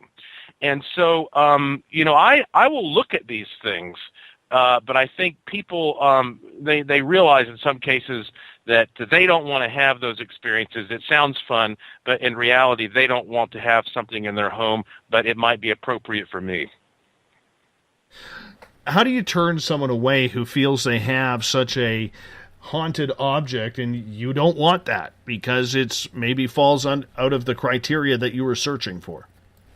Well, some things should just be destroyed or buried, probably. And I have an enormous appreciation for history. I think that my love of history is what propels me to do this kind of research more than anything, and that's because I think that if indeed there is some quality of the environment that is recording everything that happens, then one of the ultimate practical goals of ghost research might be understanding the process, the mechanism by which that occurs, and developing some type of a machine, sort of a camera, if you will, that is able to literally look into the past. So you tune through the channels, and maybe you're going back through the days or the years. Can you imagine the profound impact that would have on the whole world if we could go back and see what really happened instead of what the historians tell us happened? It would give us a whole different sense of our own identity and how all this came to be, etc. That's a practical goal that could come from ghost research. And so I have this love for history and imagining the way things used to be. And so I'm not a person who tends to want to destroy artifacts and objects, even if I don't like them, because I think they are important reminders of how things have come to be and evolved. But that said, there are certain things which just need to be laid to rest. I came across a bone that had been wrapped in various materials down in Puerto Rico, where I spend a good chunk of time in the Bermuda Triangle, that had been used in a ceremony in Palabambai, which was a dark ceremony, which was used for nefarious purposes. And I got it, and I thought, man, this is a really rare find. I found it in a cave, and there were all these candle drippings around it. And I mean, it was just like something out of a horror movie. And I got it, and as soon as I picked it up, I envisioned what a cool exhibit or display that I could make out of this thing. But I had it for a few days, and I started having unlucky things happening to me, not surprisingly. Nothing too serious, stuff like, the car breaking down or getting a cold, and, just like little things like that. But I have a friend who's a Santero, and he said, man, this is a bad idea, you hanging on to that thing. He said, you either have to bury that or you just need to go and throw it as far as you can to the ocean. And I realized, okay, he's right. So I got rid of it. So, I do take it on a case-per-case basis, but sometimes I tell people, look, this just needs to be laid to rest. Nobody needs to have this thing. Can you give us an example or two of objects of people that you've told to bury that object, just get rid of it? Yep. Often if there are human remains involved, that's kind of a given. It's like there was a guy who, I guess he probably broke the law, and he took some of the bones from some of the catacombs in France. And that was one of those situations where, again, bad things started happening to him. And so he ended up burying it and then pouring salt on top of it. And, there are various types of traditional rituals for that kind of thing. A person came to me with a knife that had been used to kill 2 people in a bar. And, this was the sole instrument used in the murders. So the life was taken from these individuals with this. And I said, I don't want that. And they didn't want it. And so I said, well, go out in the woods somewhere. Don't tell anybody what you're doing. Don't tell anybody where it is. Just bury it. Let it go back to Mother Nature eventually. And so, and then there was an occasion where I got brought a bloody dress or part of a bloody dress from a woman who had been murdered. Same kind of thing. It's just like usually, I always say there are murder museums out there. There are crime museums out there that might take this stuff. I've been to some of them, but if you don't want to take it elsewhere, just, give it back to the planet. If we turn the tides here, then, what do you love to investigate? Well, I, especially at this point in my work after 25 years, absolutely love investigating this thing that the average person would call magic. Now, here's what I mean by that. I've always been fascinated by the relationship between matter and energy. That is to say, how that something invisible interfaces with something that is visible and physical and tangible. So a good, clear example of that would be something like a magnet, where, a magnet is a solid object that you can touch, and it's got this invisible field all around it, but you can't feel that field with your hand. You can't see it with your naked eyes. You can't hear anything if you put the magnet up to your ear.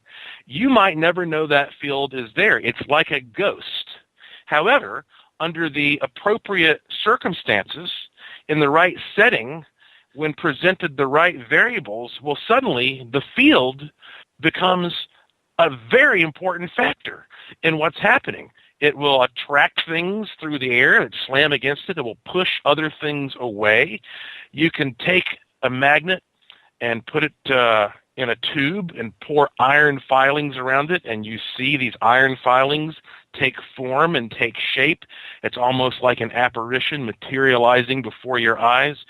And so I find that there are other examples of this all over the place, like cymatics, which cymatics is taking frequencies and vibrations and using them to create physical forms. So, for example, if you take something like an audio speaker and you play a tone through the speaker, and you put a thin sheet of metal over top of it sprinkled with sand, all of those little particles of sand will suddenly snap into these beautiful patterns, these little organized types of snowflake patterns that you can shift around.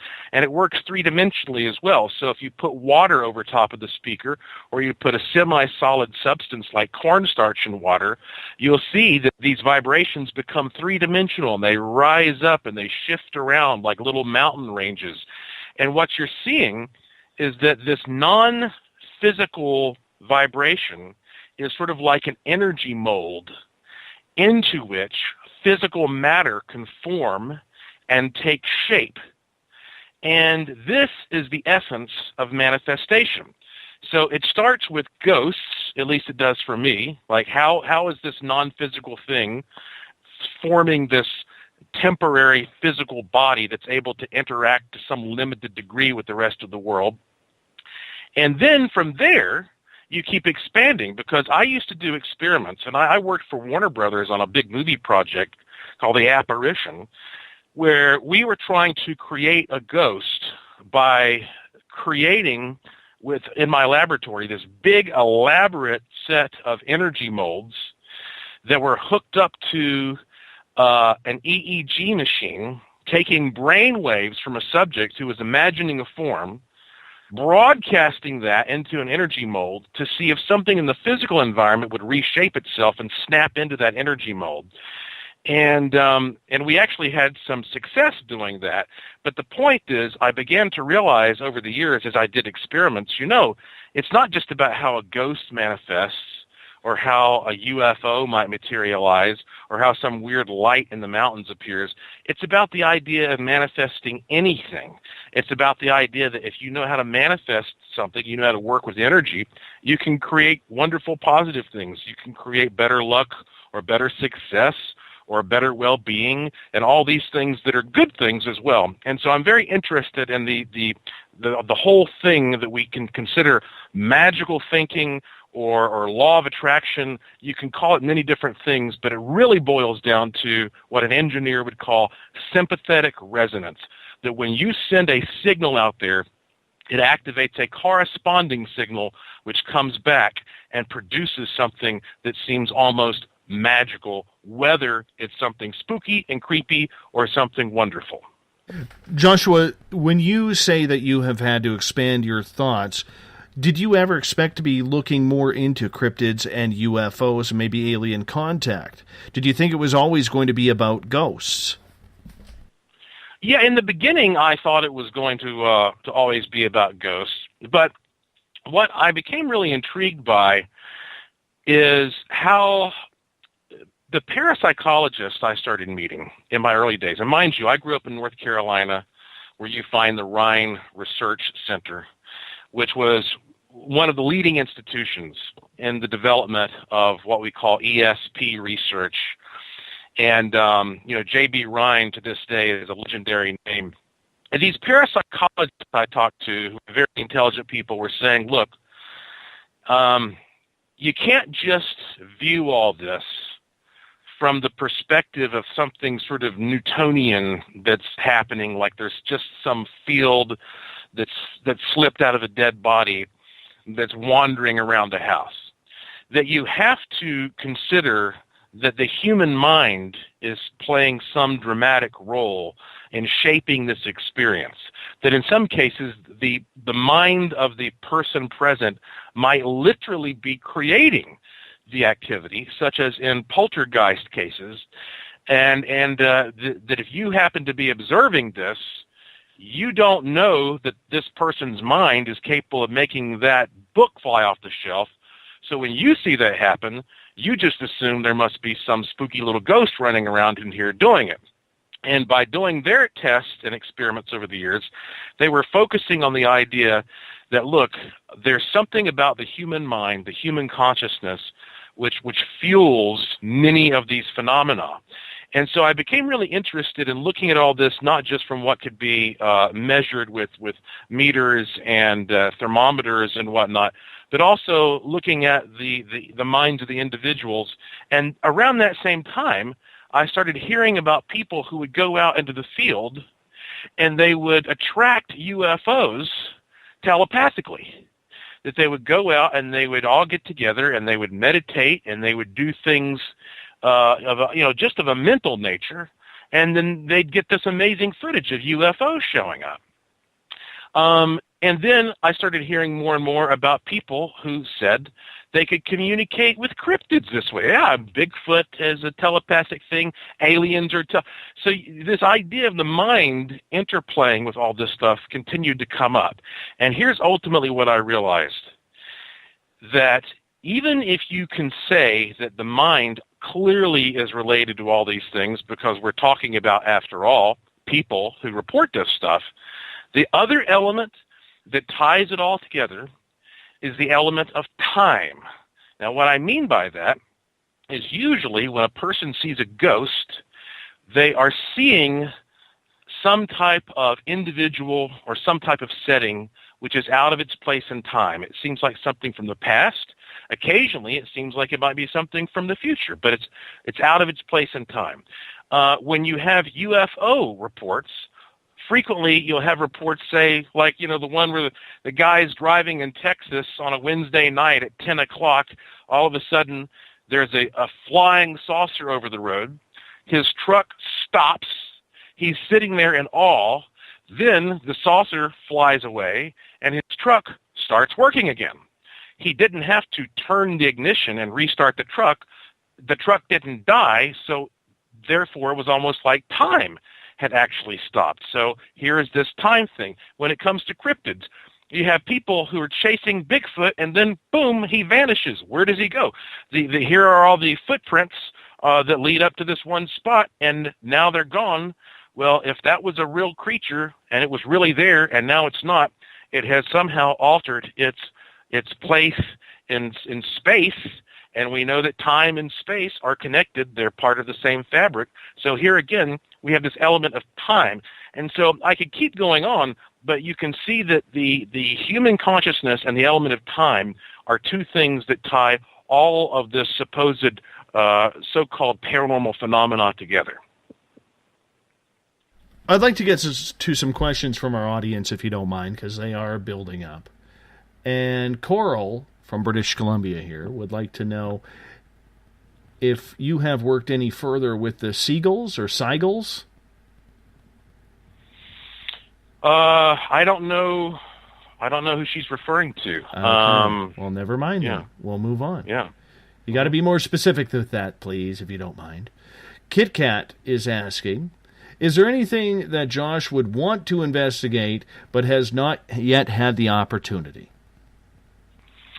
Well, that's a great question. I'm quite fortunate because, I have a lot of flexibility to travel.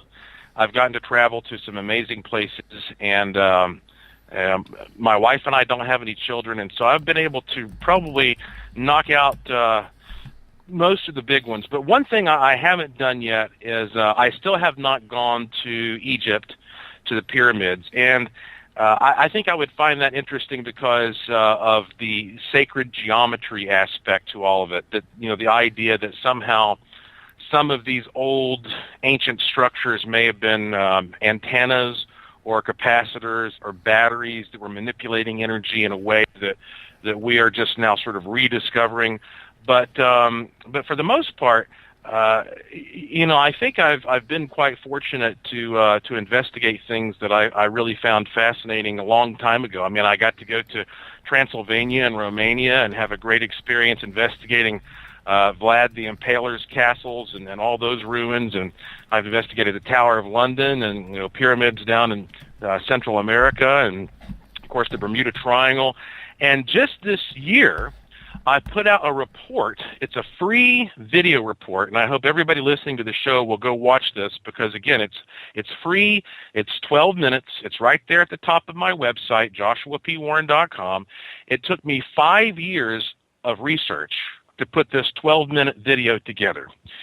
And this video, I think, is so impressive because I was able to reveal for the first time some phenomena happening in the Bermuda Triangle that I think opens up a whole new conversation about some of these UFOs that people are reporting. And the video starts with some footage shot by Homeland Security with a thermal camera in Aguadilla, Puerto Rico. And this is absolutely authentic. It has been authenticated numerous times by mainstream scientists.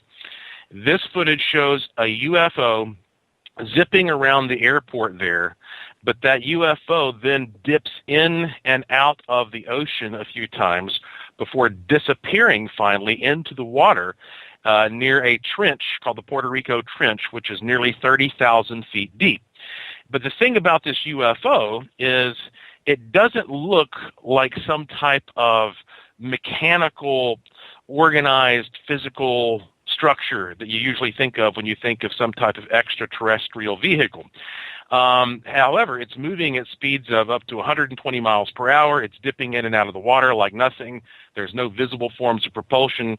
And that's a great way of starting off the video, but the video goes on further to dig into other people who are getting similar footage all over that area, and how that once again, many of them are communicating with these things and attracting them mentally, and it's as if they are responding and are coming down. And that was something for years that I was fascinated by. Like, how do we put this into context? We have great imagery showing these things are real. How do we explain that some people under some circumstances can go out and attract them and get them to appear? And finally, I came across something that tied them all together, a piece of traditional island lore about these little gods, as they call them, called Semi, C-E-M-I. Now, without getting too deep into this right now, the reason I bring this up in response to your question is that you're looking at something here that I worked on for 4 or 5 years, trying to piece this all together. And if you'd asked me 4 or 5 years ago, what's one of the things that I haven't done that I really would like to do, it would be figure out the connection, how that we have all of this amazing footage, and yet people are going out and mentally, interfacing with this. So I feel pretty good that I've knocked another one off of my list of discoveries and research that I'm ready to present. But right now, I feel pretty good about the things that I've been able to examine at this stage in my life. Let's move on to another question. This one comes from Tracy, and she is asking, Josh, how many different dimensions do you think exist? Well, cosmologists, Tracy, they will tell us that, and mathematicians, they will tell us that there are at least 10 or 11. But frankly, I feel that there may be an infinite amount of dimensions. Why not?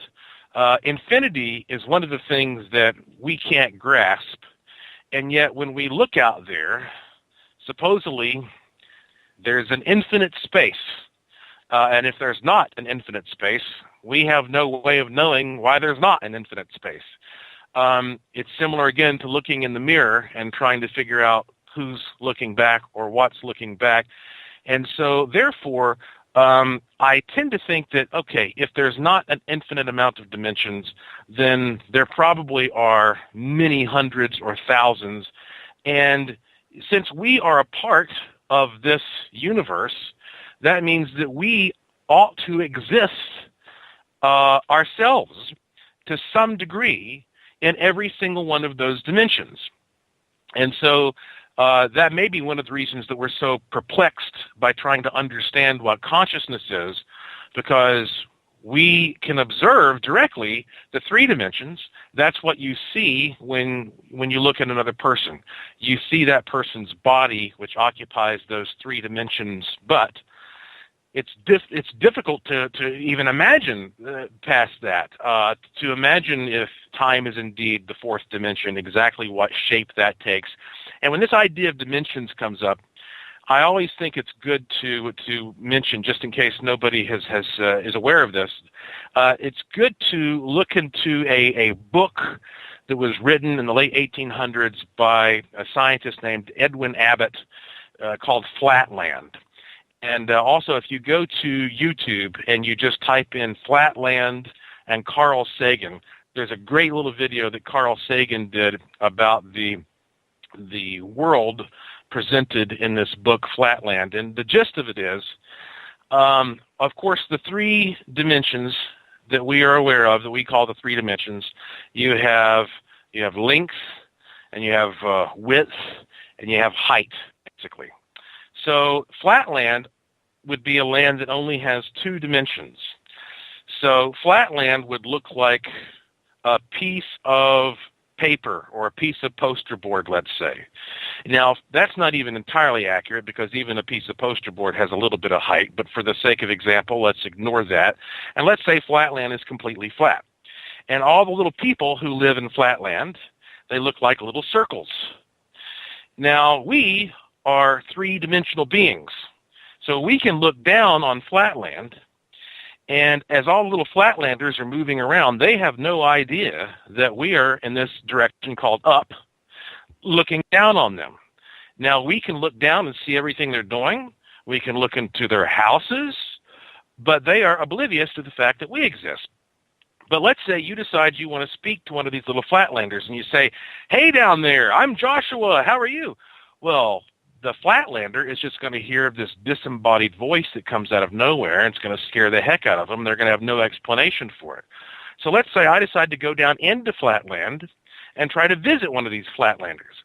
Well, if I literally went into flatland, the flatlander would only be able to see little slices of me because they can't see the whole picture. So what that flatlander would see is this set of objects that just sort of seems to appear out of nowhere and changes shape and doesn't make any sense, and then disappears when I move back out of flatland. But let's say I really want to blow the flatlander's mind, and I go down and I pick one of these little guys up and I toss him into the air, and he flips around and he lands. He's going to be so freaked out. If he goes to the other flatlanders and tries to explain what happens, all he can do is say, "I had what I can only call a mystical experience." And there would be no way of further giving that some reference. And so what I'm trying to show you here is that the simple act of us, a three-dimensional being, moving into a two-dimensional world and trying to interact with them would create all of these same experiences that we traditionally think of as paranormal experiences.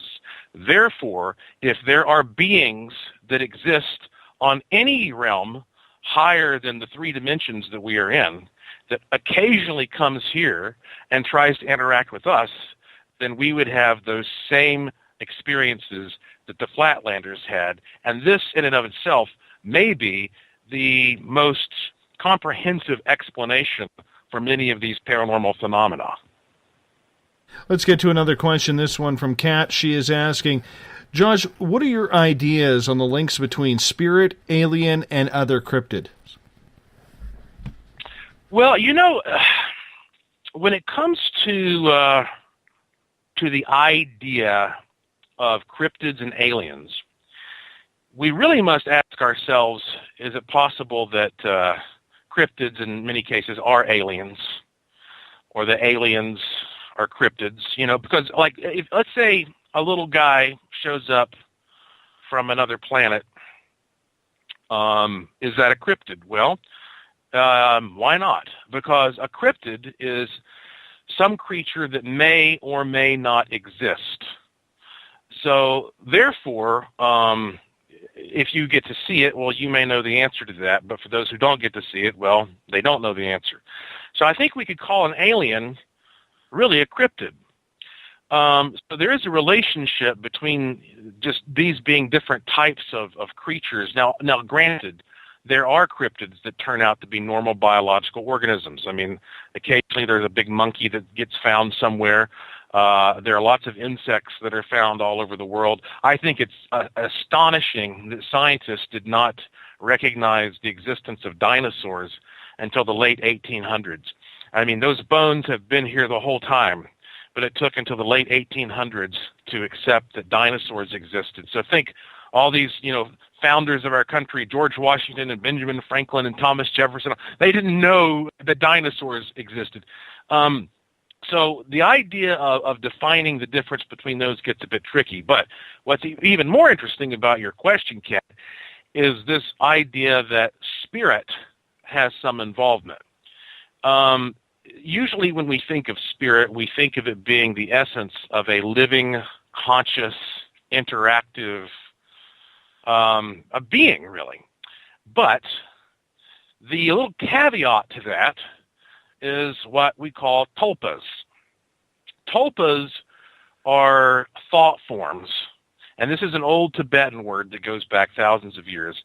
Tulpas are thought forms. The idea here is that sometimes a group of people can get together and they can collectively imagine something so vividly and so powerfully that it literally burns an impression of this thing into the environment that can be observed by other people. And that tulpa may not necessarily have a spirit. It may literally be like a recording, no different than a film. I'll give you an example of this. There was a man named Walter Gibson who used to write books in the 1920s and 30s in Greenwich Village in New York City about the character, the crime fighter called the Shadow. This is when the Shadow radio show was very popular. And, of course, the Shadow wore a big fedora and a black cloak. And Walter Gibson was extremely prolific, and he would sit there in his little house, in his room, and he would crank out sometimes 2 complete full-length Shadow novels per month. And he did this for years because he needed the money and he knew he had an opportunity. Well, for years after that, when other people moved into that house, they claimed the house was haunted by his fictional characters, that they would literally see occasionally the Shadow zipping down a hallway or some villain, run around the corner. And nobody thought that these were living things, but they certainly looked like a hologram, if you will, that had been burned there into the property or to the environment. And so it's possible that sometimes these beings, like a Bigfoot, might be a tulpa. That is to say, if I went out and I bought 1,000 acres and I put cameras everywhere and I made sure there was no Bigfoot there, but then I went out and I told everybody there was a Bigfoot there, and I drilled it into their heads enough, and maybe I even talked about it and wrote books about it, and eventually people would start seeing Bigfoot there. And so in some cases, cryptids and aliens might actually be real products of that phenomenon as well. Let's get to another question here, and I'm a little bit biting my tongue on asking this one, but I'm going to ask it for Rachel anyway. And that is, how do you feel about all of this research and publicity that Flat Earth is getting recently? Yeah. Well, look, the interesting thing about the Flat Earth stuff is that obviously I don't see any way that anybody could believe that the Earth is flat. But I do think that it's a fascinating sort of philosophical reminder for us because, like, for example, when I was in college, one of my favorite classes, I would say my favorite class was philosophy, not surprisingly. And I remember one day that my college professor, he got up there, he said, have you ever noticed that when you stand next to a tree, it looks giant? But if you walk a ways from that tree across a field and you look back, the tree looks smaller. So he said, well, how do you know that that tree did not shrink? He said, you might say, well, look, I'm going to take a ruler and I'm going to go over and I'm going to measure that tree and see what it says. And then I'm going to walk across the field and hold up the ruler. But guess what? Now the inches have shrunk on the ruler, right?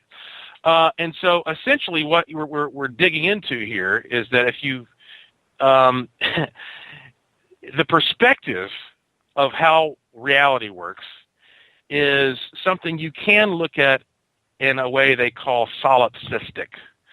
solipsism is the belief some people have that the only thing that exists is me, and that this whole experience is indiscernible from a dream, that I have no way of knowing if any of this actually exists outside of my mind.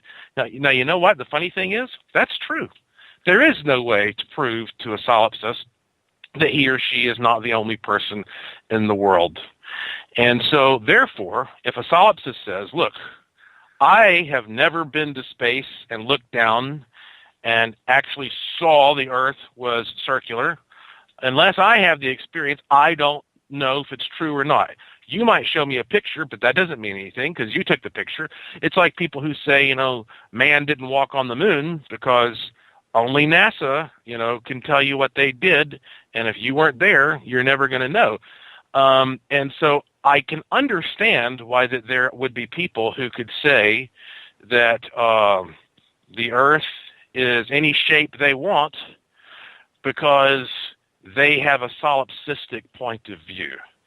But if you're not going to be solipsistic and you're going to take a little leap of faith that maybe everybody else out there is having the same kind of experience you are, and that it is harder to pull off a grand conspiracy than a lot of people think, it should be pretty obvious that the Earth is not flat. I just saw a globe and I was convinced. I'm just that simple that way. That's another explanation. Joshua, this question comes from Tracy. She is asking, have you ever observed orbs with ghost figures in them? Yeah, I actually have. The interesting thing about the orb phenomenon is, getting back to the Earth, there are lots of things in nature that just so happen to be shaped kind of like a ball. Planets are like that. Soap bubbles are like that because of surface tension. There are a lot of things that kind of have that shape. And if you're taking pictures, there are lots of things that will show up looking like a ball. A speck of dust, a drop of moisture, certain reflections. And a lot of that has to do with the fact that a camera lens is shaped like a circle. And so that's going to influence the way that things are interpreted, if you will, by the lens. So I think it's you have to go in to every situation where there is an orb, and you have to first look at it with, Occam's razor, as they say, that the most likely explanation is the correct one, and that maybe you're looking at something like dust or whatever. But when you see some of these orbs that do things that are unusual, that changes things. For example, if you have one on video and it's moving and changing perspective as it passes the camera, or if you have one in 3D, that's even better. That's hard to explain because then you can tell what size it is. Also, you can create orb-like anomalies using what could be a paranormal field. What I mean by that is, if you go into a dusty old haunted house, well, let's just say a dusty old house, and you bring a Van de Graaff generator with you, which is an electrostatic machine, and you turn out the lights and you film in night vision mode, when you turn on the Van de Graaff machine, you'll most likely see an orb shoot out of the machine. Now, the reason this happens is that the machine produces an electrostatic field. And that's no different than if you take a comb and you stroke it on a piece of wool, and you can pick up little pieces of paper. It attracts little debris. So when this machine produces this field, it instantaneously sucks all of the airborne debris and particles into a little clump. And that clump shows up as an orb on camera. So if you go into a haunted house or some other place like that, an old dusty environment, and you don't have a Van de Graaff machine, and you see some little circular things zipping around, it may be that what you're seeing is the evidence of an electrostatic field that's moving around that is, in fact, a paranormal field that shouldn't be there. So sometimes even a clump of dust can actually represent a paranormal field. Now, having said all that, when you get into this question of have you seen a little ghost in there, a little face, a little figure, I have seen many, many pictures over the years, thousands of pictures, that look kind of like there's a face inside of an orb. But I must say that I have no way of jumping to the conclusion this is a ghost rather than saying it's like looking at the man in the moon. It's called pareidoia. It is the tendency that people have to take something that may or may not be organized, but to organize it because the brain wants to see it in a certain way. So I've talked to many people who said they have seen little figures with the naked eye inside these balls of light. I've seen pictures that might show that, but I have personally never seen anything that has made me conclude that there actually is a little figure inside one of those things. All right, let's get to Bob's question here. Bob is asking, Joshua, what do you think about old mirrors that were backed with silver? Bob says he's heard they can record flashes or pictures of the past. Now, this is a great question, Bob, because I've written about this topic a few times in one of my books called How to Hunt Ghosts, published by Simon & Schuster in 2003. I talked a good deal about mirrors.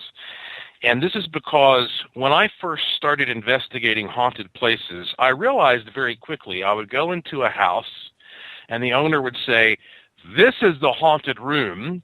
And I would walk into the room and there would be 2 mirrors in some arrangement that would happen to be facing each other either partially or completely. And I noticed this so many times that I could walk in and say, "Don't tell me what the haunted room is." And I'd look until I found the 2 mirrors, and I'd say, "This is it." And they'd say, "Yeah, how did you know?" So I became very curious about the role that mirrors play. And I found, of course, there's a long tradition of people using mirrors to have paranormal experiences. Dr. Raymond Moody, who is a friend of mine, wrote a great book called Reunions, in which he talks about the psychomantium technique of staring into a mirror until an apparition appears. Of course, you have people who have stared into mirrors for scrying purposes as well. But when it comes to the sort of more technical exploration of what's happening, okay, when you have 2 mirrors facing each other, well, let me just start by saying, what is a mirror doing? A mirror is reflecting light. And what is light? Light is an electromagnetic energy. So a mirror is reflecting electromagnetic energy. So when you have 2 mirrors facing each other, then they are reflecting electromagnetic energy toward each other. And this might give us what we think of as some kind of a portal that allows things to slip in and out of these other dimensions. Now, I'm completely speculating when I say this, but since this was one of my ideas, I figured, well, what's going to happen if I take 6 square mirrors and I put them all together in a cube shape with all of the mirrors facing inward? So basically I have a little box made of mirrors, and I put it all together, and I put a suction cup microphone on it, and I started getting all these weird sounds coming from within this little design, if you will, this box, which now has come to be known as the devil's toy box, because some people have gotten things that sound absolutely demonic and hair-raising coming from these little boxes. As a matter of fact, I just got back from shooting a television program, and one of the things we did was incorporate a devil's toy box into a machine I invented. That's a program that'll be out close to Halloween. But anyway, so if indeed mirrors are able to simply manipulate electromagnetic energy in such a way that it influences the electromagnetic properties that these spirits are using or is somehow associated with their ability to manifest, it would make sense that if you had a mirror that was also reinforced with something conductive, if you had silver or some other type of conductive material backing them, which was much more common in the old days, then it should enhance this effect even more and magnify it even more. And when it gets to this type of subject, it becomes so weird that it reminds me of our discussion earlier, Dave, where I was saying that this blurs what you might think of as scientific research and art. It's almost more of the art form at this point when you're putting mirrors together and creating boxes that produce weird, creepy sounds and bizarre phenomena. But the mirror effect is something that is well known when associated with paranormal activity. Let's get to another question from Bob. He's saying, Josh, what's your opinion then on these so-called three-fingered creatures being found in Nazca, Peru? Well, I'm not an expert on that subject, so basically, I feel that in general, the sort of ancient aliens type effect, if you want to call it that, makes a lot of sense to me. I mean, and the reason I say that, I was talking earlier in the show about how I find it compelling when two people live thousands of miles apart and they both report very similar, if not identical, experiences without being in contact. That's impressive to me. And that's what we've seen happen throughout history. All these isolated cultures have reported these interactions with beings and creatures that are very similar to each other and have probably influenced, to some degree, the way in which those civilizations evolved and advanced. And so I feel like, just generally speaking, there have probably been lots of creatures, whether they're aliens or cryptids or whatever, that people chiseled into stone, that people tried to capture in some way in the ancient world. And I don't think that these are just random, graffiti that we're looking at. I think that in many cases we're looking at depictions of actual beings that were among us. Mm-hmm. Josh, I'm going to get you to hold on right there, my friend, because we are encroaching on our final break of the night. Hard to believe 2 hours is done already, man. That's fast. Well, you know what? It goes really fast talking to you. Well, that's either a good thing or a bad thing. We're going to take that as a good thing. We got more audience questions and more questions from me, as well as we got to find out about Robert the Doll. You know how hard it is to find someone to actually talk about Robert the Doll? I'm all on the doll kick, the haunted doll kick. Thanks to the one up here. Scared the hell out of me. You're listening to Spaced Out Radio. I'm your host, Dave Scott. More paranormal talk with Joshua P. Warren right after this. Check out his website, joshuapwarren.com. Once again, you're listening to Spaced Out Radio. We'll be back right after this with our final break. We're getting strange on Saturday nights. Hi there, this is Dave Cruz, and each Saturday, starting at 9 p.m. Pacific, midnight Eastern, I will take you on a tour of the weird and obtuse on Spaced Out Saturdays, from aliens to Sasquatch and every tinfoil hat in between. We got you covered. Join us at spacedoutradio.com for Spaced Out Saturdays. See you there. Not ready for bed on Saturday night? Right after Spaced Out Saturdays, hop on over to S4 with Corey Ruiz and me, Eric Cooper from Forest Moon Paranormal. With S4, there are no limits to what we try and uncover. From government conspiracies to helping clean up the paranormal, no topic is safe on S4. We get to the heart of the matter, of the subjects you want to learn more about. So tune in on S4 starting at midnight Pacific, 3 a.m. Eastern, only on spacedoutradio.com. Have you had an experience you can't explain? Would you like someone you can trust to look into it? We have just the place. The SOR Sightlines Report is the place for you to find answers. Whether it's Bigfoot, UFOs, Dogman, ghosts, aliens, or anything strange, the Sightlines Report will get you connected with one of our expert researchers to find out what's going on. All of your personal information is kept 100% confidential. The SOR Sightlines Report, a place for you to find the answers you need. Only at spacedoutradio.com. Hi there. I'm Butch Witkowski, lead investigator with U4Cop. On the final Monday of every month, you can listen to me and host Dave Scott on Spaced Out Radio's Strange Days. We're going to get to the heart of the matter when it comes to what's happening out there. People are seeing and experiencing things from ET contact to Bigfoot, and I want to hear about it. Your experiences are what we investigators need to help solve these unknown mysteries, so tune in at spacedoutradio.com to the final Monday of every month from Butch Witkowski's Strange Days. This is Eric Markham, news editor for the Spaced Out Radio's The Encounter Online. We have put together a great team of writers and journalists from all over the world to bring you top-quality paranormal stories, from alien encounters to the latest conspiracies. You won't find any of that fake news here. True stories and top-notch reporting as we look to bring these experiences to the mainstream. The Encounter Online, only at spacedoutradio.com.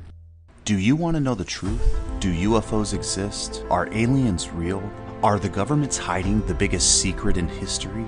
We're UFO seekers, and we're on a hunt for the truth. Subscribe to our YouTube channel and follow along with us as we journey across the United States, visiting UFO hotspots and alien hotspots, trying to document the UFO phenomenon. Catch us on Spaced Out Radio every third Monday of the month as we discuss Area 51, UFOs, and more. And also, don't forget to subscribe to us on YouTube.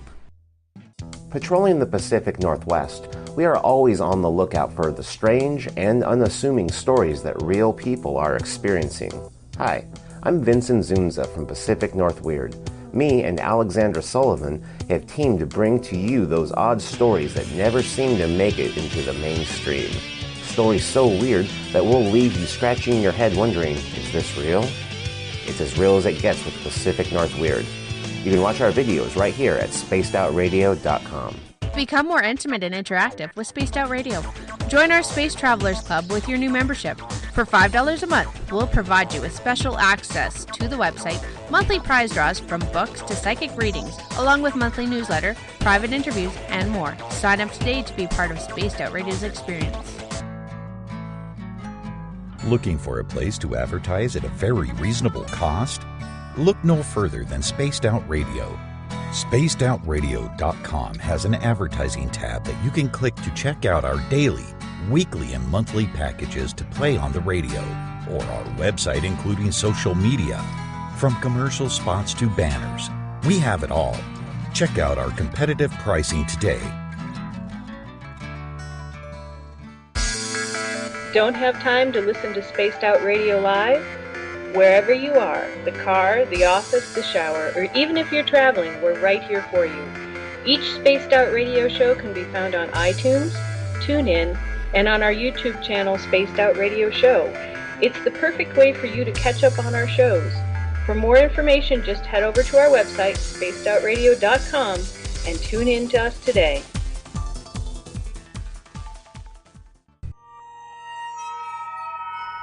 You hear footsteps in the empty room above you.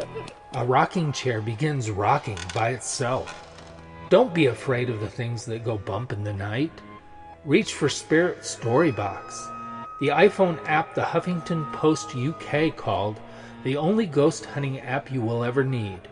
Spirit Storybox. The spirits are telling their stories. Are you listening? Strange creatures lurking in the night, the sounds of wood knocking in the forest, odd happenings right out of a fictional world. These are the reports I love. Hi there, this is author Ronald Murphy, and I would love it if you join me and Spaced Out Radio host Dave Scott the second Wednesday of every month on our journey into the unknown land of cryptozoology at spacedoutradio.com. From Mothman to Frogman and everything in between. Hey, they don't call me the crypto guru for nothing.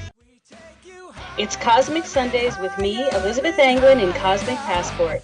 Let me take you down a 3-hour spiritual journey where we will get into everything from ET contact to Psychic Sundays. It's a journey of listening and learning together with some of the best professionals in their fields.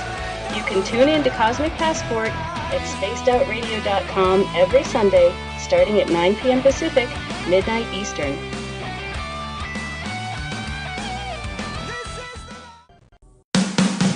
The views and opinions expressed by tonight's guest and topic of discussion do not necessarily represent the official policy or position of Spaced Out Radio, Spaced Out Weekend, Spaced Out Radio Limited, its hosts, syndicated carriers, or anyone associated with this broadcast.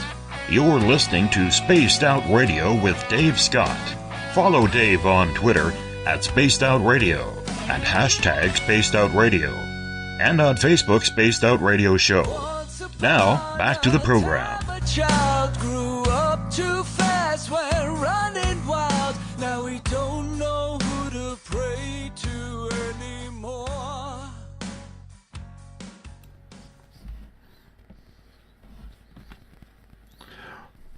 Welcome back to the final hour of Spaced Out Radio tonight. I am your host, Dave Scott. Great to have you with us. Tomorrow night, we delve into the world of numerology. Paisley Town is going to be with us.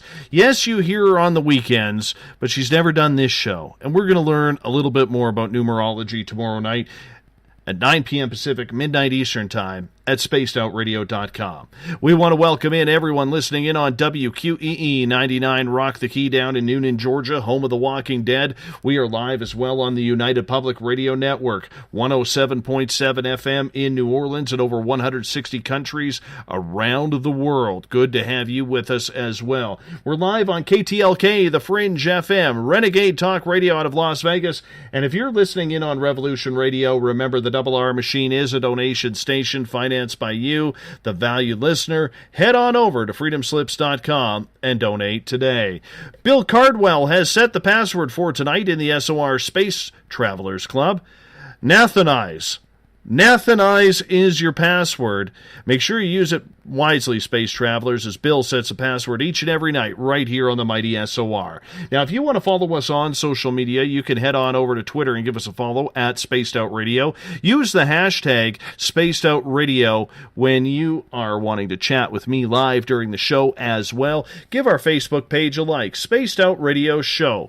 You can also find me on Instagram, Dave Scott SOR.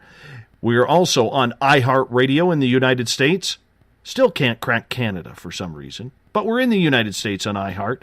We're also on TuneIn, iTunes. Don't forget to subscribe and download our shows from there, as well as TalkStream Live. Our website is spacedoutradio.com, where we have a plethora of features for you, including joining the SOR Space Travelers Club for $5 a month. Shop at our Spaced Out Radio store. Pick up a t-shirt. You can also rock out to some Bumblefoot, watch Contact TV, or videos from Tim Doyle's UFO Seekers, read The Encounter online, and so much more. Everything you want at spacedoutradio.com. For the final time tonight, we introduce Joshua P. Warren. His website, joshuapwarren.com. He's one of the leaders in paranormal research right here in North America. Joshua, thank you so much for going the distance for our audience tonight. Really appreciate you taking the time. Oh, I've had a wonderful experience, and like I told you off the air, I feel like I've been talking too much, but this is great. It's wonderful to go for 3 hours and to know that anything is game. It does make for an interesting show. That is for sure. And thank you so much. Really do appreciate that. I hope you don't mind. We're going to continue with some audience questions here because they are firing them fast and furious, and we always like to keep our audience involved in the show. Sure. Great. All right. This one comes from Robin. Have you ever, or would you like to, investigate Michigan's Devil's Triangle? Robin, I have heard of the Devil's Triangle, and I have been to Michigan on a number of occasions, but I have never gone there specifically to investigate it. I am really interested in triangles in general, as you can imagine, because I do spend a good deal of time in the Bermuda Triangle, and I know that there are patterns in places where paranormal activities seem to create triangular formations. So don't know about that one so much, but please send me some info. Let's move on to another question. Bob is asking, have you ever investigated that famous spaceman photo? It's the old photo of a girl in a field. There happens to be somebody in a spacesuit looking over her shoulder. I think I vaguely remember seeing that photo, and it might have been an old Brad Steiger book. But no, I've never analyzed that. But, I am interested, however, in going back and looking at old photographs with a new set of eyes because, it's funny. You probably all can relate to what I'm about to say, that if you go back just, I will say 20 years ago, and you imagine some movie that came out that was some kind of blockbuster with big special effects, and how impressed you were by that movie at that time. and then you are flipping through the channels and you see that same movie on TV today, it looks kind of cheesy, because you get used to seeing the technology and the effects, and they become outdated very quickly. And the pictures of I guess they call them something like the Cottingley fairies or something like that were taken in England in the early 1900s, maybe it was late 1800s. These were little cardboard cutouts of fairies that some girls had put together out by a creek, and they look so obviously fake to us today. But people were fooled back in those days, including the great author Sir Arthur Conan Doyle. So I don't know about that particular picture, but I do believe that it's always good to go back and re-examine these old pictures from a fresh point of view. Sometimes they become even more impressive, but either way, I think we get more of a feel for what's authentic as time goes on. All right, we're going back to Robin's question, and this is going way back to when Orson Welles broadcasted War of the Worlds. Do you think that could have been some sort of placebo effect or psyop because so many people were listening? Well, Robin, I tell you, I have discussions frequently with people in the media about this kind of topic. In fact, there's a really good friend of mine named Missy Hill who I consider to be the queen of pop culture conspiracy. And she is excellent at taking media events and presenting them as part of some kind of conditioning or mind control experimentation. And the fact of the matter is, we are being mind controlled by the media. It's not as nefarious as it sounds, at least on the surface.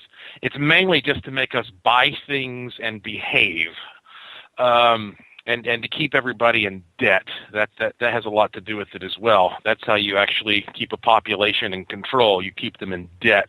But anyhow, when it comes to something like that, I just knowing everything that I know about Orson Welles, I'm a pretty big Orson Welles fan.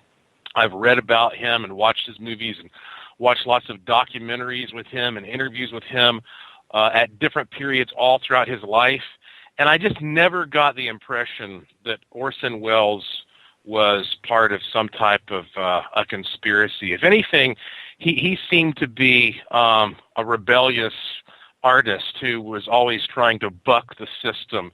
So I think it was probably very convenient for the government to see the reaction that could come from a great artist like Orson Welles presenting that type of scenario. And it certainly gave them a really good excuse to continue concealing evidence of UFOs and aliens from us, as they continue to do to this day, because they could just cite this supposed panic that would ensue.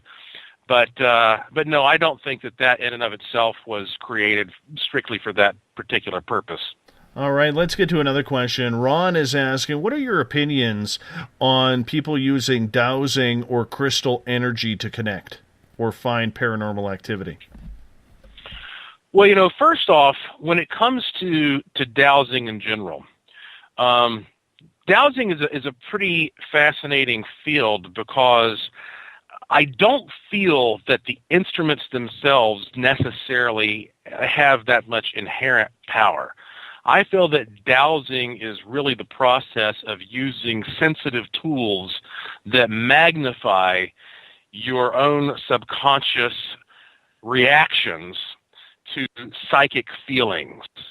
So in other words, I tend to think that we're so distracted all the time. There's so much happening. And even within your own body, I mean, you don't have to consciously think about it every time you blink and take a breath, because your subconscious mind takes care of that for you. But so you have these reactions to things all the time that you don't pay attention to. So let's say you might meet somebody and just get a bad feeling.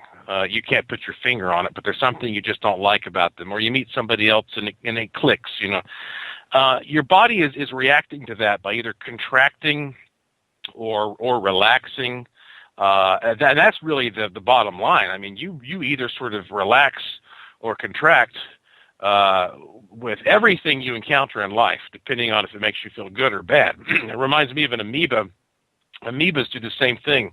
If they're in a suitable environment, they expand, and if they get into an area where the temperature is not right or the salinity is not right, they contract all of a sudden.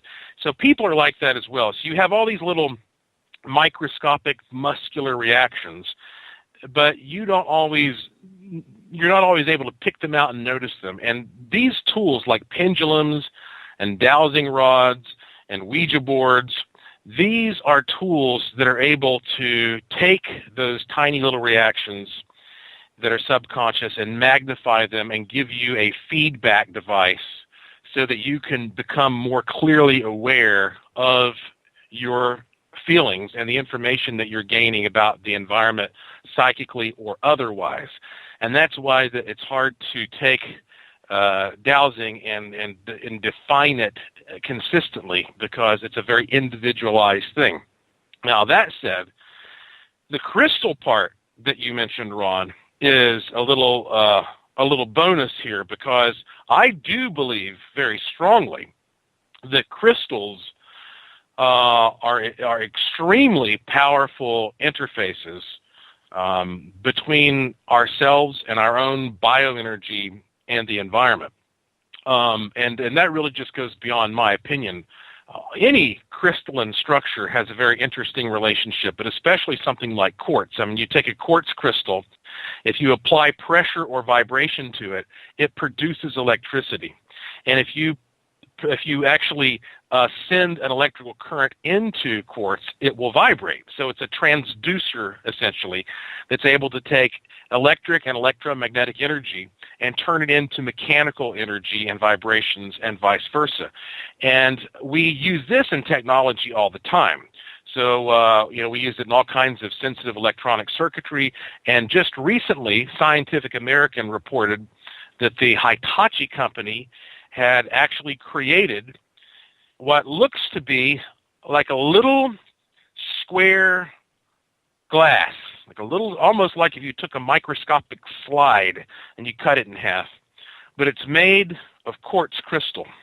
And they have treated this in such a way so that this little piece of flat, square, quartz-like glass, or glass-like quartz, can hold thousands of terabytes of data and is able to withstand temperatures of thousands of degrees for hours without destroying the data.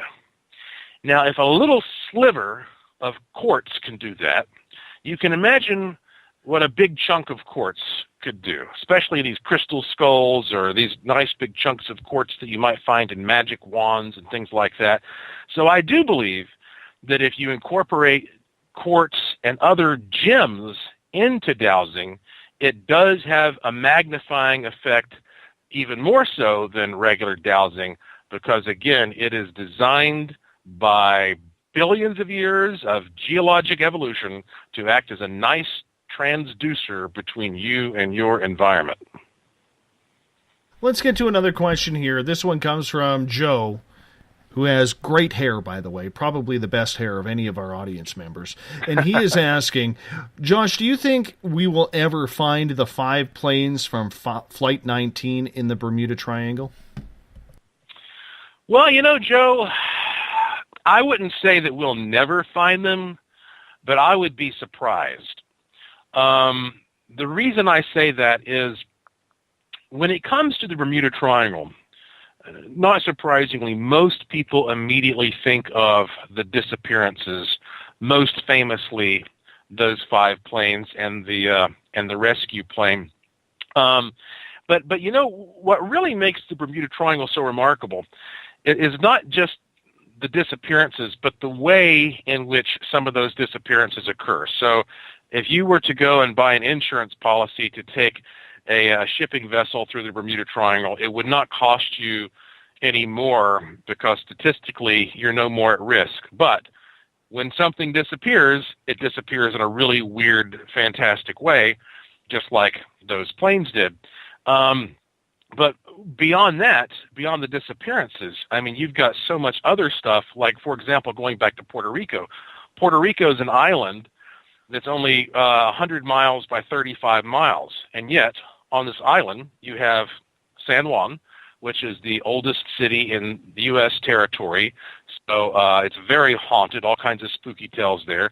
You have the Arecibo Observatory, which was the largest radio satellite observatory on Earth until just about a year ago when the Chinese built one a little bit bigger. But that was the dish featured in the movie Contact with Jodie Foster. Lots of UFO and USO activity around it. When it comes to cryptids, that's the birthplace of the so-called chupacabra and other weird creatures. There are all kinds of chapels of miracles where people report healings and visions. You have got all kinds of natural wonders like most of the world's full-time bioluminescent bays. And I tell you this because all this stuff is condensed around this one island. And there you'll find throughout the Bermuda Triangle places where a lot of different types of activity is condensed. And I think that maybe part of the Bermuda Triangle mystery can be explained by what I call interdimensional weather. So in the same way that we have atmospheric weather, let's say most of the time it's a nice day in Oklahoma, but once in a while the conditions line up just right and you get this beautiful and terrifying thing called a tornado that forms and rips through and tears things apart. Well, it may be that the Bermuda Triangle is a place that is subject to tumultuous interdimensional weather. And when that happens, it may be that sometimes people and vehicles literally get caught up in this, and they might end up in some other place. Maybe that's similar to what happened to my great uncle, Claude Calloway, when he apparently vanished in mid-sentence in the blink of an eye. So some of these disappearances from the Bermuda Triangle, and this is a topic that, as you can tell, I could really go on and on and on about for hours, but I think a lot of the disappearances there may be the product of this sort of phantasmagoria of weird energies that occasionally line up and are able to shift the position of something in space and time to another position in space and time. And if that's the case, I don't expect that those planes will be found ever or certainly anytime soon. I'm going to ask you one more question here before I want to start focusing a little bit on haunted dolls, because those things scared the living daylights out of me. And this one comes from Bob, and he's saying, what are your thoughts on Nikola Tesla? What would life be like today if society adopted his ideas on electricity, in your opinion? Well, Nikola Tesla is a big inspiration for me. I think one of my first, what I would consider great achievements as a kid was building my first Tesla coil, which I did when I was in middle school. And back in the days before the internet, it wasn't so easy to build a Tesla coil as a kid growing up in Western North Carolina because very few people knew how to do that. So it took me a long time, and I finally met a guy who later became a mentor of mine, a scientist who helped me. And so I was learning very early on about Tesla and how that Tesla understood, I think above all else, how that every single thing around us that we consider reality is simply a different sort of harmonic of overlapping resonances, and that everything that you see around you has its own degree of what an engineer might call isotropic capacitance, meaning that every single object has its own degree of ability to store and conduct electrical charge or to resist it. And that's why I've applied a lot of that to my ghost research by going into a haunted house and trying to evaluate what's happening in the house by looking at the design of the house, the architecture of the house, the composition of the house, and all that plays a role. So Tesla was very, very big on looking at the relationship between multiple points and how that the energy that was surrounding them from either an active power supply or their own passive ability as an antenna, was what was creating this sort of resonating, complex interferometric pattern of things. So in other words, if you could put on a set of goggles that would let you see the world through Tesla's eyes, you would see everything vibrating in a kind of chaotic but also beautifully overlapping way. And what this would do ultimately is it would give you the ability to notice connections between things that are otherwise invisible. And things that you could, to this day, actually pick up with meters and illustrate, but I think he could see all this with his mind. And so because he could visualize all of these sort of overlapping fields and how that certain fields would reinforce and strengthen each other, and how others would cancel each other out, he envisioned getting everything about the Earth tuned in perfect harmony with everything that we create around the Earth. So what ultimately he would have done was take us closer to what we now call a Type 1 civilization. And what that means is that right now we are living in what you would consider a Type 0 civilization. A Type 1 civilization is one that is able to make complete use of all of its resources in an efficient, self-contained way. A Type 2 civilization could do this within the galaxy, so you're able to use all the resources of the galaxy in perfect harmony. Type 3 would be doing that. Actually, I'm sorry. If it was, Type 2 would be your solar system. Type 3 would be your galaxy, and then Type 4 is when you would start traveling and going to other galaxies. So what he would have envisioned is taking us closer to the Type 1 civilization much faster before we destroy ourselves. And it's possible that we'll blow ourselves up before that ever happens. But if we don't destroy ourselves, then eventually we'll get there. He would have gotten us there much, much faster by being able to put all of these different forces in perfect balance so they would be absolutely efficient. All right, we got to get into some haunted dolls here, because you wrote a book on Robert the Doll, and I can tell you, I don't know what it is, but there are certain topics down in Florida I just cannot find people to speak on. Robert the Doll being one of them, the Bermuda Triangle being number 2, and the Coral Castle being number 3. Seems impossible. They're right there. Heard the topics, everybody's heard them. But you wrote a book on Robert the Doll. How real is the haunting of this doll? Well, first off, I say I must be your perfect guest then, because I can talk about all three of those subjects, even the Coral Castle. Okay, here's the thing about Robert the Haunted Doll. Years ago, the idea of a doll coming to life was one of the silliest things I'd ever heard. I thought that was absolutely ridiculous. And so, I just didn't take it seriously at all. I understand why the dolls kind of creep people out, because they look like creepy little people sometimes. But when I'd read all these reports where people would say dolls, most infamously Robert, would literally come to life and try to strangle them or run around, I mean, to me it was almost comical. But then all that changed. And it changed when I got the opportunity to go down to Key West for the first time and do a very extensive investigation of Robert the Haunted Doll. And this whole thing was, I did bits as I was doing my investigation on Coast to Coast AM live.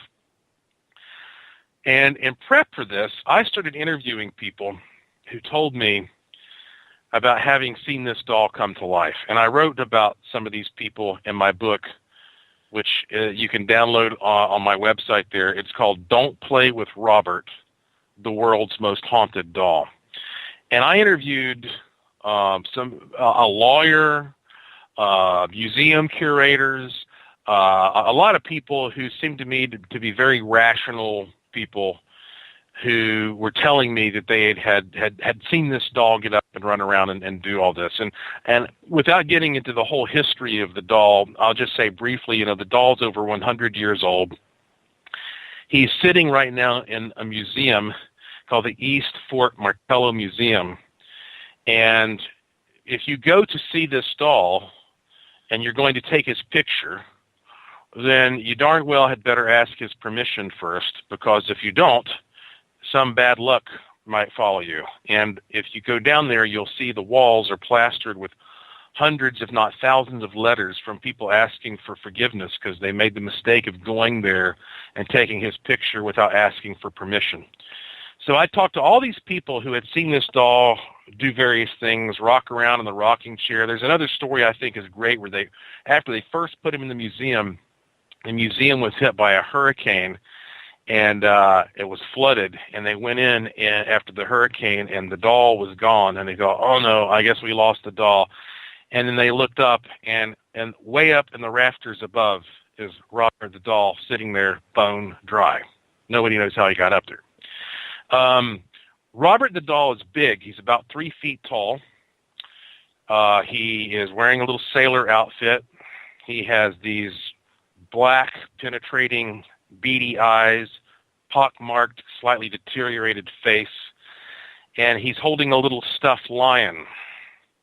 And it was always speculated that he was created or modified in some way by a woman who practiced voodoo or some other island traditional magic from the Caribbean or Africa, who wanted to seek some vengeance on the family that she worked for.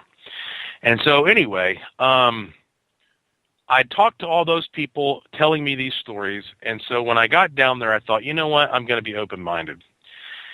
And I walked in the door, and I was the only person in the entire museum other than the woman at the front desk. I don't know how it worked out that way. This is I think it was an August day. I'm sweating as I come in the doors. I went there straight from the airport, and the lady says, Mr. Warren, he's waiting in there for you. So I go walking in there, and I turn the video camera on. And this you can see this on my website. Right as I turn the corner and I lock eyes for the first time with this doll, I swear to you, Dave, it literally seemed to me like a person was sitting there. It didn't seem like a doll. It felt to me like a little guy, not even a child, like a little dude was sitting there in this glass case.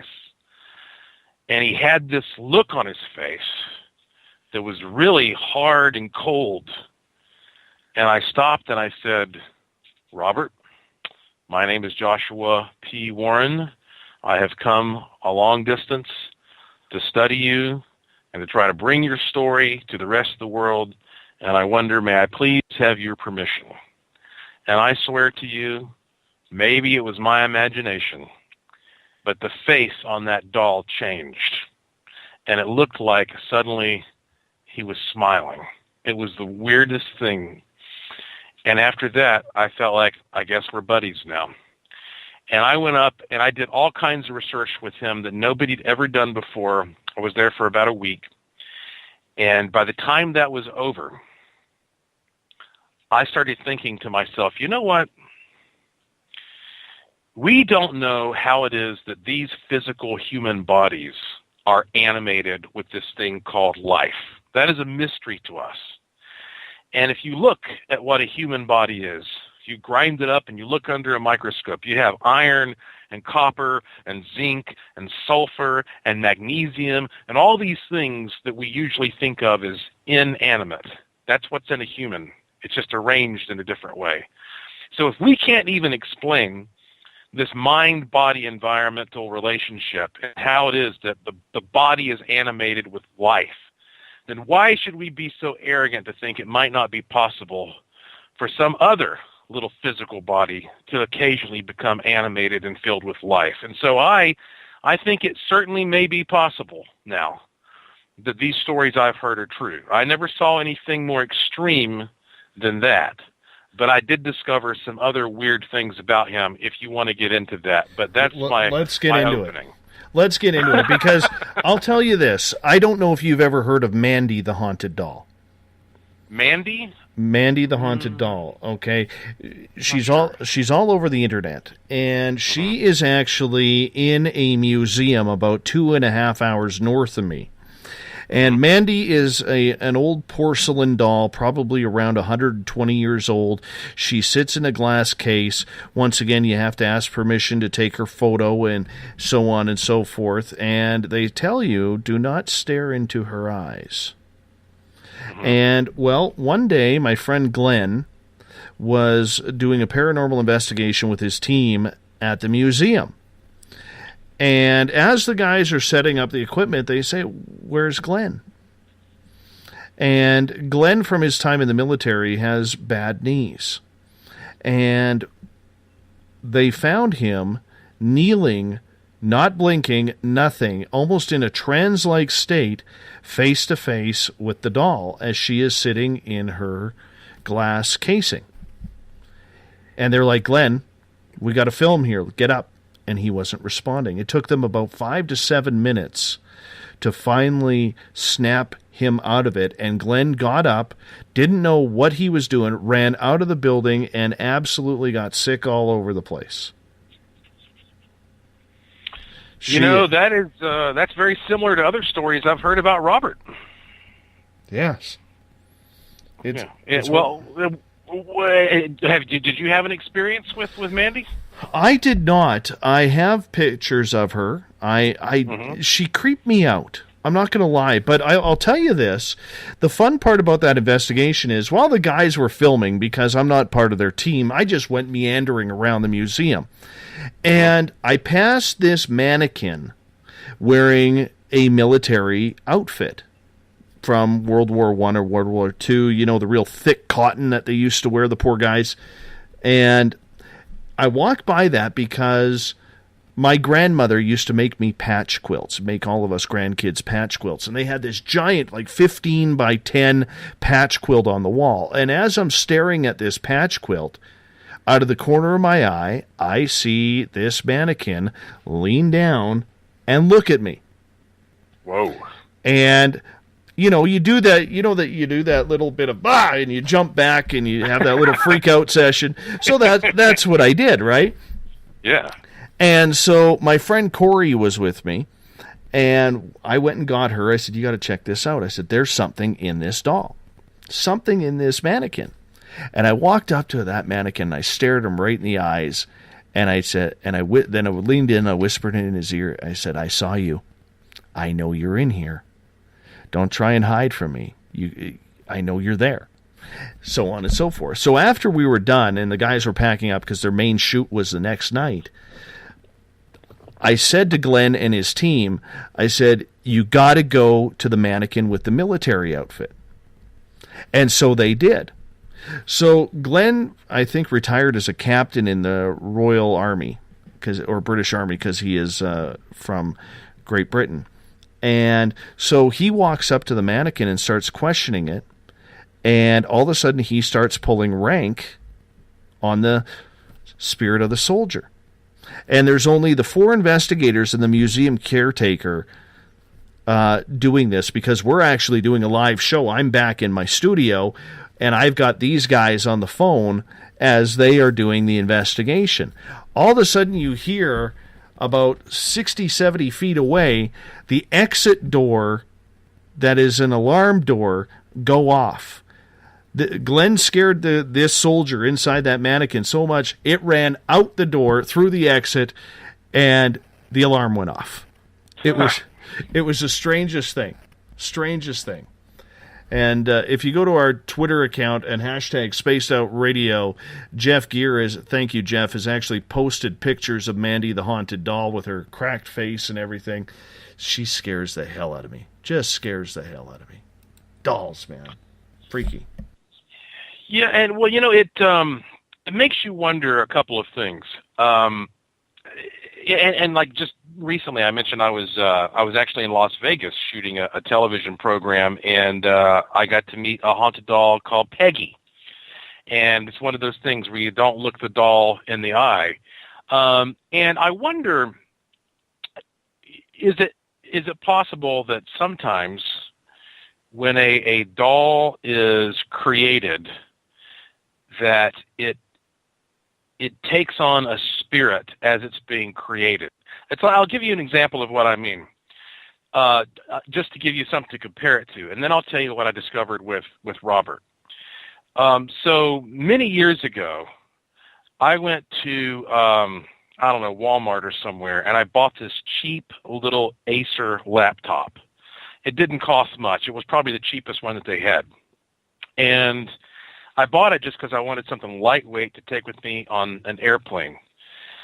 And I ended up doing some audio recordings with that thing, and the quality was phenomenal. I couldn't believe it. It sounded just so crystal clear and warm and professional. And I even started using this little Acer in order to do remote broadcasts. For years, I hosted a show. I don't have time to host it anymore, so I still own it, but I have another host. It's called Speaking of Strange. And so I would remotely host the show with this little Acer, and it would just sound like $1 million. But then I'd go out and I'd buy an expensive computer, and it'd sound terrible. So one day, I went to see my good friend Christopher, who owns the best computer repair shop in the whole region, and I said, "Would you mind finding out what kind of sound card and everything's in this computer? Why it sounds so good?" He opened it up. He looked at everything. And he said, "Man, I can't explain it." He said, "You should hate this computer. You should hate the way it sounds." But he heard it himself. And I said, "Well, how do you explain it?" And he says, there may be 100 others out here like this. He says, but or 1,000 others like this. But there's something special about this particular one. He called it the R2 unit. And I think that sometimes, even if a doll is mass-produced, it ends up, and we don't know exactly what was happening that day. We don't know if that was the model that was made to show off the new product. We don't know. People don't usually keep up with that type of info, but sometimes a particular doll, it gets something extra. And when I was studying Robert, I was trying to figure out what is it extra that this doll got, because people used to say that this woman, this voodoo priest or practitioner, created him. But then there was a researcher who came along and said, no, he proved that Robert was actually a rare Steiff doll. It was a German doll, but she must have modified it in some way. And so I said, well, what'd she do with it? So when I was doing my investigation, I got this really rare treat. As I mentioned, Robert is usually kept underneath a big glass case. And it had been under that case for years and years. They said at least 4 or 5 years. But because I was there doing my investigation, the powers that be had a couple of fellows with big suction cups come out, and they lifted that glass case off of him so I could do a thorough exam. And I, first thing, took out a UV light, because UV does not pass very well through glass. That's why when you're driving down the road, you don't get a sunburn through your window. So nobody else had ever had the opportunity to shine a UV light on him because of that glass. So I shined the light on him. Immediately, this little symbol appeared on the sleeve of his shirt that was only visible under the UV light. Now, it looked like a warped or distorted little snowflake or something like that. And I was like, what the heck is that? So I took lots of pictures of it, and I got all kinds of other interesting measurements and weird things. I took a bunch of 3D pictures of him on 35 millimeter film, and most of them were wiped out and overexposed. I mean, I had a lot of stuff. But anyway, so I got back home, and I started studying the symbol. And I found that this symbol looked very much like a sigil, which is a magical symbol that was used in an ancient book of Middle Eastern magical practices and had been passed down over and over through centuries. And I became fascinated by the idea that sorcerers and magical practitioners who do some kind of a ritual would usually try to seal the deal with some type of a symbol. And the symbol almost acts as an antenna. The symbol represents the energy, and then people who come into contact with the symbol come into contact with the energy that created it. And so I think that what we may have here is proof that many of these little dolls literally have some kind of a sign or symbol on them somewhere showing they've been in a magical ritual. But you know what, Dave? That discovery made me so curious that it led me to the cymatics research that I talked about earlier, where you start playing tones and creating these different symbols. Right. And I actually got to experimenting in my lab, and I created something that I think is a new field of research called paracymatics, where I started playing tones in water, and then I would take messages and put them into the tone, and then I would view the patterns created in the water under UV light and infrared light and laser light, and I would photograph them and turn them into symbols and play with them. And the first thing I did was I made a tone that, and I spoke in a microphone, and I said, "I want to attract a ghost." And it created this amazing pattern in the water. I took a picture of it, turned it into a symbol. Now, I must tell you, my wife has been with me for 20 years. Her name is Lauren, and she's used to me doing all kinds of crazy stuff by now. But she doesn't particularly enjoy the paranormal the way I do.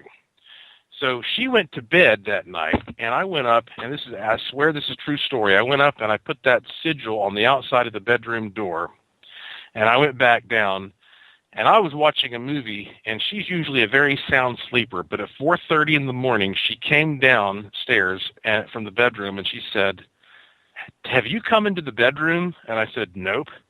And she goes, "Well, there must be a ghost in here then, because something keeps shoving me and waking me up, and it's freaking me out." I said, "Are you serious?" She goes, "Yeah." I'm like, yes! I was so excited that I couldn't believe this had happened.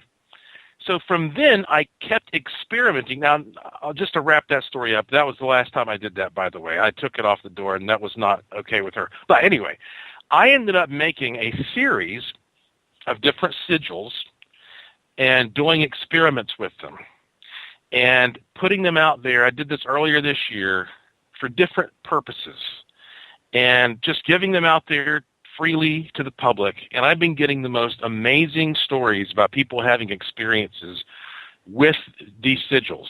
And so if you go to my website, you'll find some of them there on the homepage. Click a link, and it'll take you to a page that tells you all about sigils for different purposes.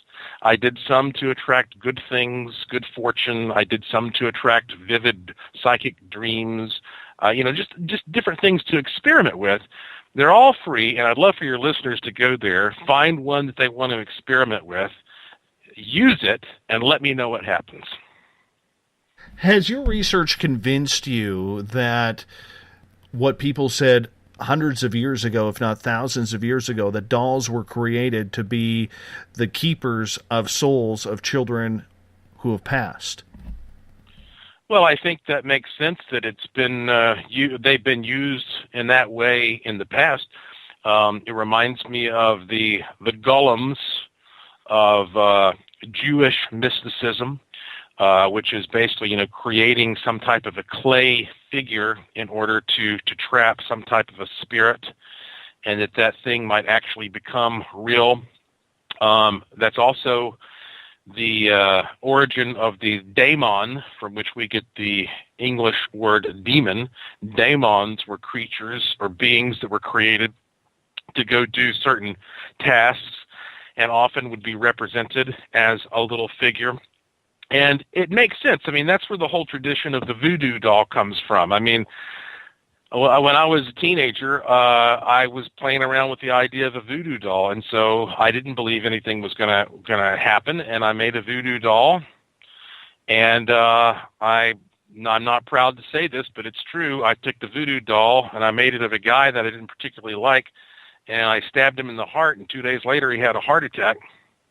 Now that's a real experience that I had, and I think that sometimes just having, and the doll was just made out of paper.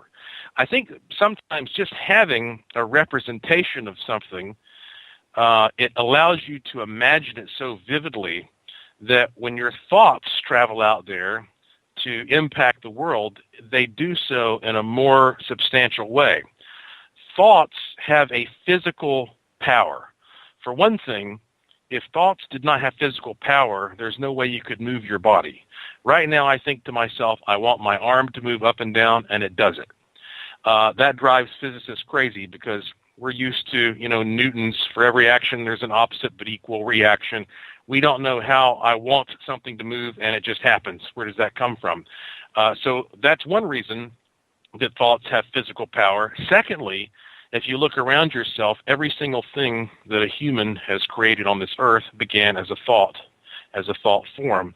And so I believe that anything you have that reinforces, and your thoughts can allow you to affect the world in a more profound way. And I think they probably use dolls to capture spirits, to create spirits, but at very least to shall we say, take the essence of a soul, of a personality, and reawaken it in some new form. Do you think the souls that stick around are having some sort of malevolence to them? A lot of them do, because you have to ask yourself why would a spirit or soul stick around? And I think here's what it really boils down to: a person who has a guilty conscience because that person knows that he or she has done bad things may actually reach the point where they're about to die, or they do die, and maybe they're faced, let's imagine, with that tunnel of light that you may or may not want to go through. Well, whether or not there actually is a God waiting at the other end of that tunnel to judge you, if you believe there might be, then you might be so fearful of that potential judgment that you might decide to delay that experience a little bit. And so that would mean that frequently you would have people who, again, they have a guilty conscience because they've done bad things in some cases, and they don't want to go there yet. They want to stick around. Or you have people who have an unhealthy attachment to the superficial world, people who are obsessed with physical belongings like treasures or objects or people. That's where, the greedy type of person doesn't necessarily change just because they die. They're still greedy and attached to the superficial material world. Then you have confused individuals like children who may not understand what's going on, or somebody who's killed in the middle of warfare. I mean, if you can imagine something like the American Civil War, when these soldiers they couldn't see where they were half the time. They were surrounded by smoke. Their ears are being shattered by cannon blasts. I mean, slipping from one realm to the next might not seem like such a profound transition when you don't know what's happening and you're disoriented. There are a number of reasons that those types of people may stick around here, either knowingly or unknowingly, that as opposed to those who pass peacefully, who believe they did a good job, who think that they can, stand up for the decisions that they made, that think they were basically a good person. We can imagine that those people would be more ready to pass on. And let's face it, you don't really hear too much about the ghosts of people that we thought were good folks. I've never heard anybody say they've come into contact with the ghost of Einstein, for example. So makes you wonder. Joshua, we only got about 4.5 minutes left with you tonight. This show has just been incredibly fast.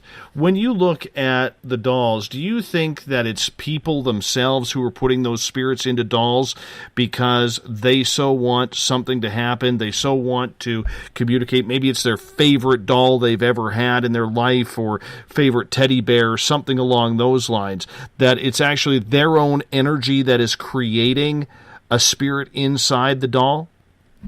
In some cases, yes, because it's really no different than the tulpa phenomenon that we were talking about, that essentially it provides a focal point for the tulpa. And, you know, with the Walter Gibson example I gave you, and there are many others like that. There's one from Canada, actually, about Fylth, the Fylth experiment, where they created a tulpa. Maybe we'll talk about that on a future show. But you have cases where, like with the Walter Gibson thing, one guy was very, very focused over a long period of time. That's one way of creating a tulpa. Another way is to have a group of people who are all focusing on something for a shorter period of time. But when it comes to a doll, especially a doll that it becomes a real fixture in a kid's life, especially. You know, if you have a kid with a very powerful mind that becomes really attached to that doll and believes that doll's alive and treats it that way for years and years and years, then that in and of itself may be enough to do it. And in fact, when it comes to Robert the doll, Robert was made for a little boy named Robert Eugene Otto. That's why the doll's called Robert. It was made to sort of represent him. And he became obsessed with that doll all throughout his life. Even when he was a grown man, he got married, and his wife didn't like the fact that he had a whole room devoted to that doll with little furniture and everything. And they said, all the locals in Key West, that sometimes his wife would show up in town with bruises on her face, and people would go to him and say, "Are you beating your wife?" And he would grin and say, "Robert did it." And so this might be an example of how a person can become so obsessed with a doll that they actually supply the tulpa, they supply the energy. But once, you know, it's got to come from somewhere. In other cases, it may simply be that you create a vessel that's appropriate for something. You create a nasty-looking, mean little, horrific, demonic-looking doll. Well, it's going to just attract some kind of nasty, horrific, demonic little thing that's floating around to snap in there and say, "I am home."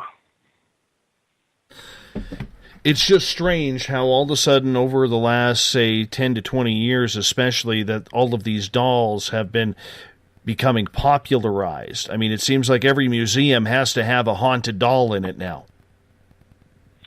Yeah, well, you know, I also think that it's becoming more acceptable for people to talk about it because, as I mentioned, it seems like such a silly thing.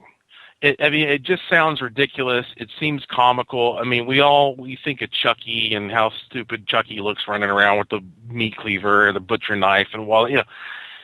But I think, you know, the internet in general has allowed more people to feel confident coming out and talking about things that they used to keep a little more secretive, because you can find a community, a discussion board, a support group of other people who are going to say, no, it's okay, you can talk about it. And that's not always good. You know, sometimes that brings out the worst in people.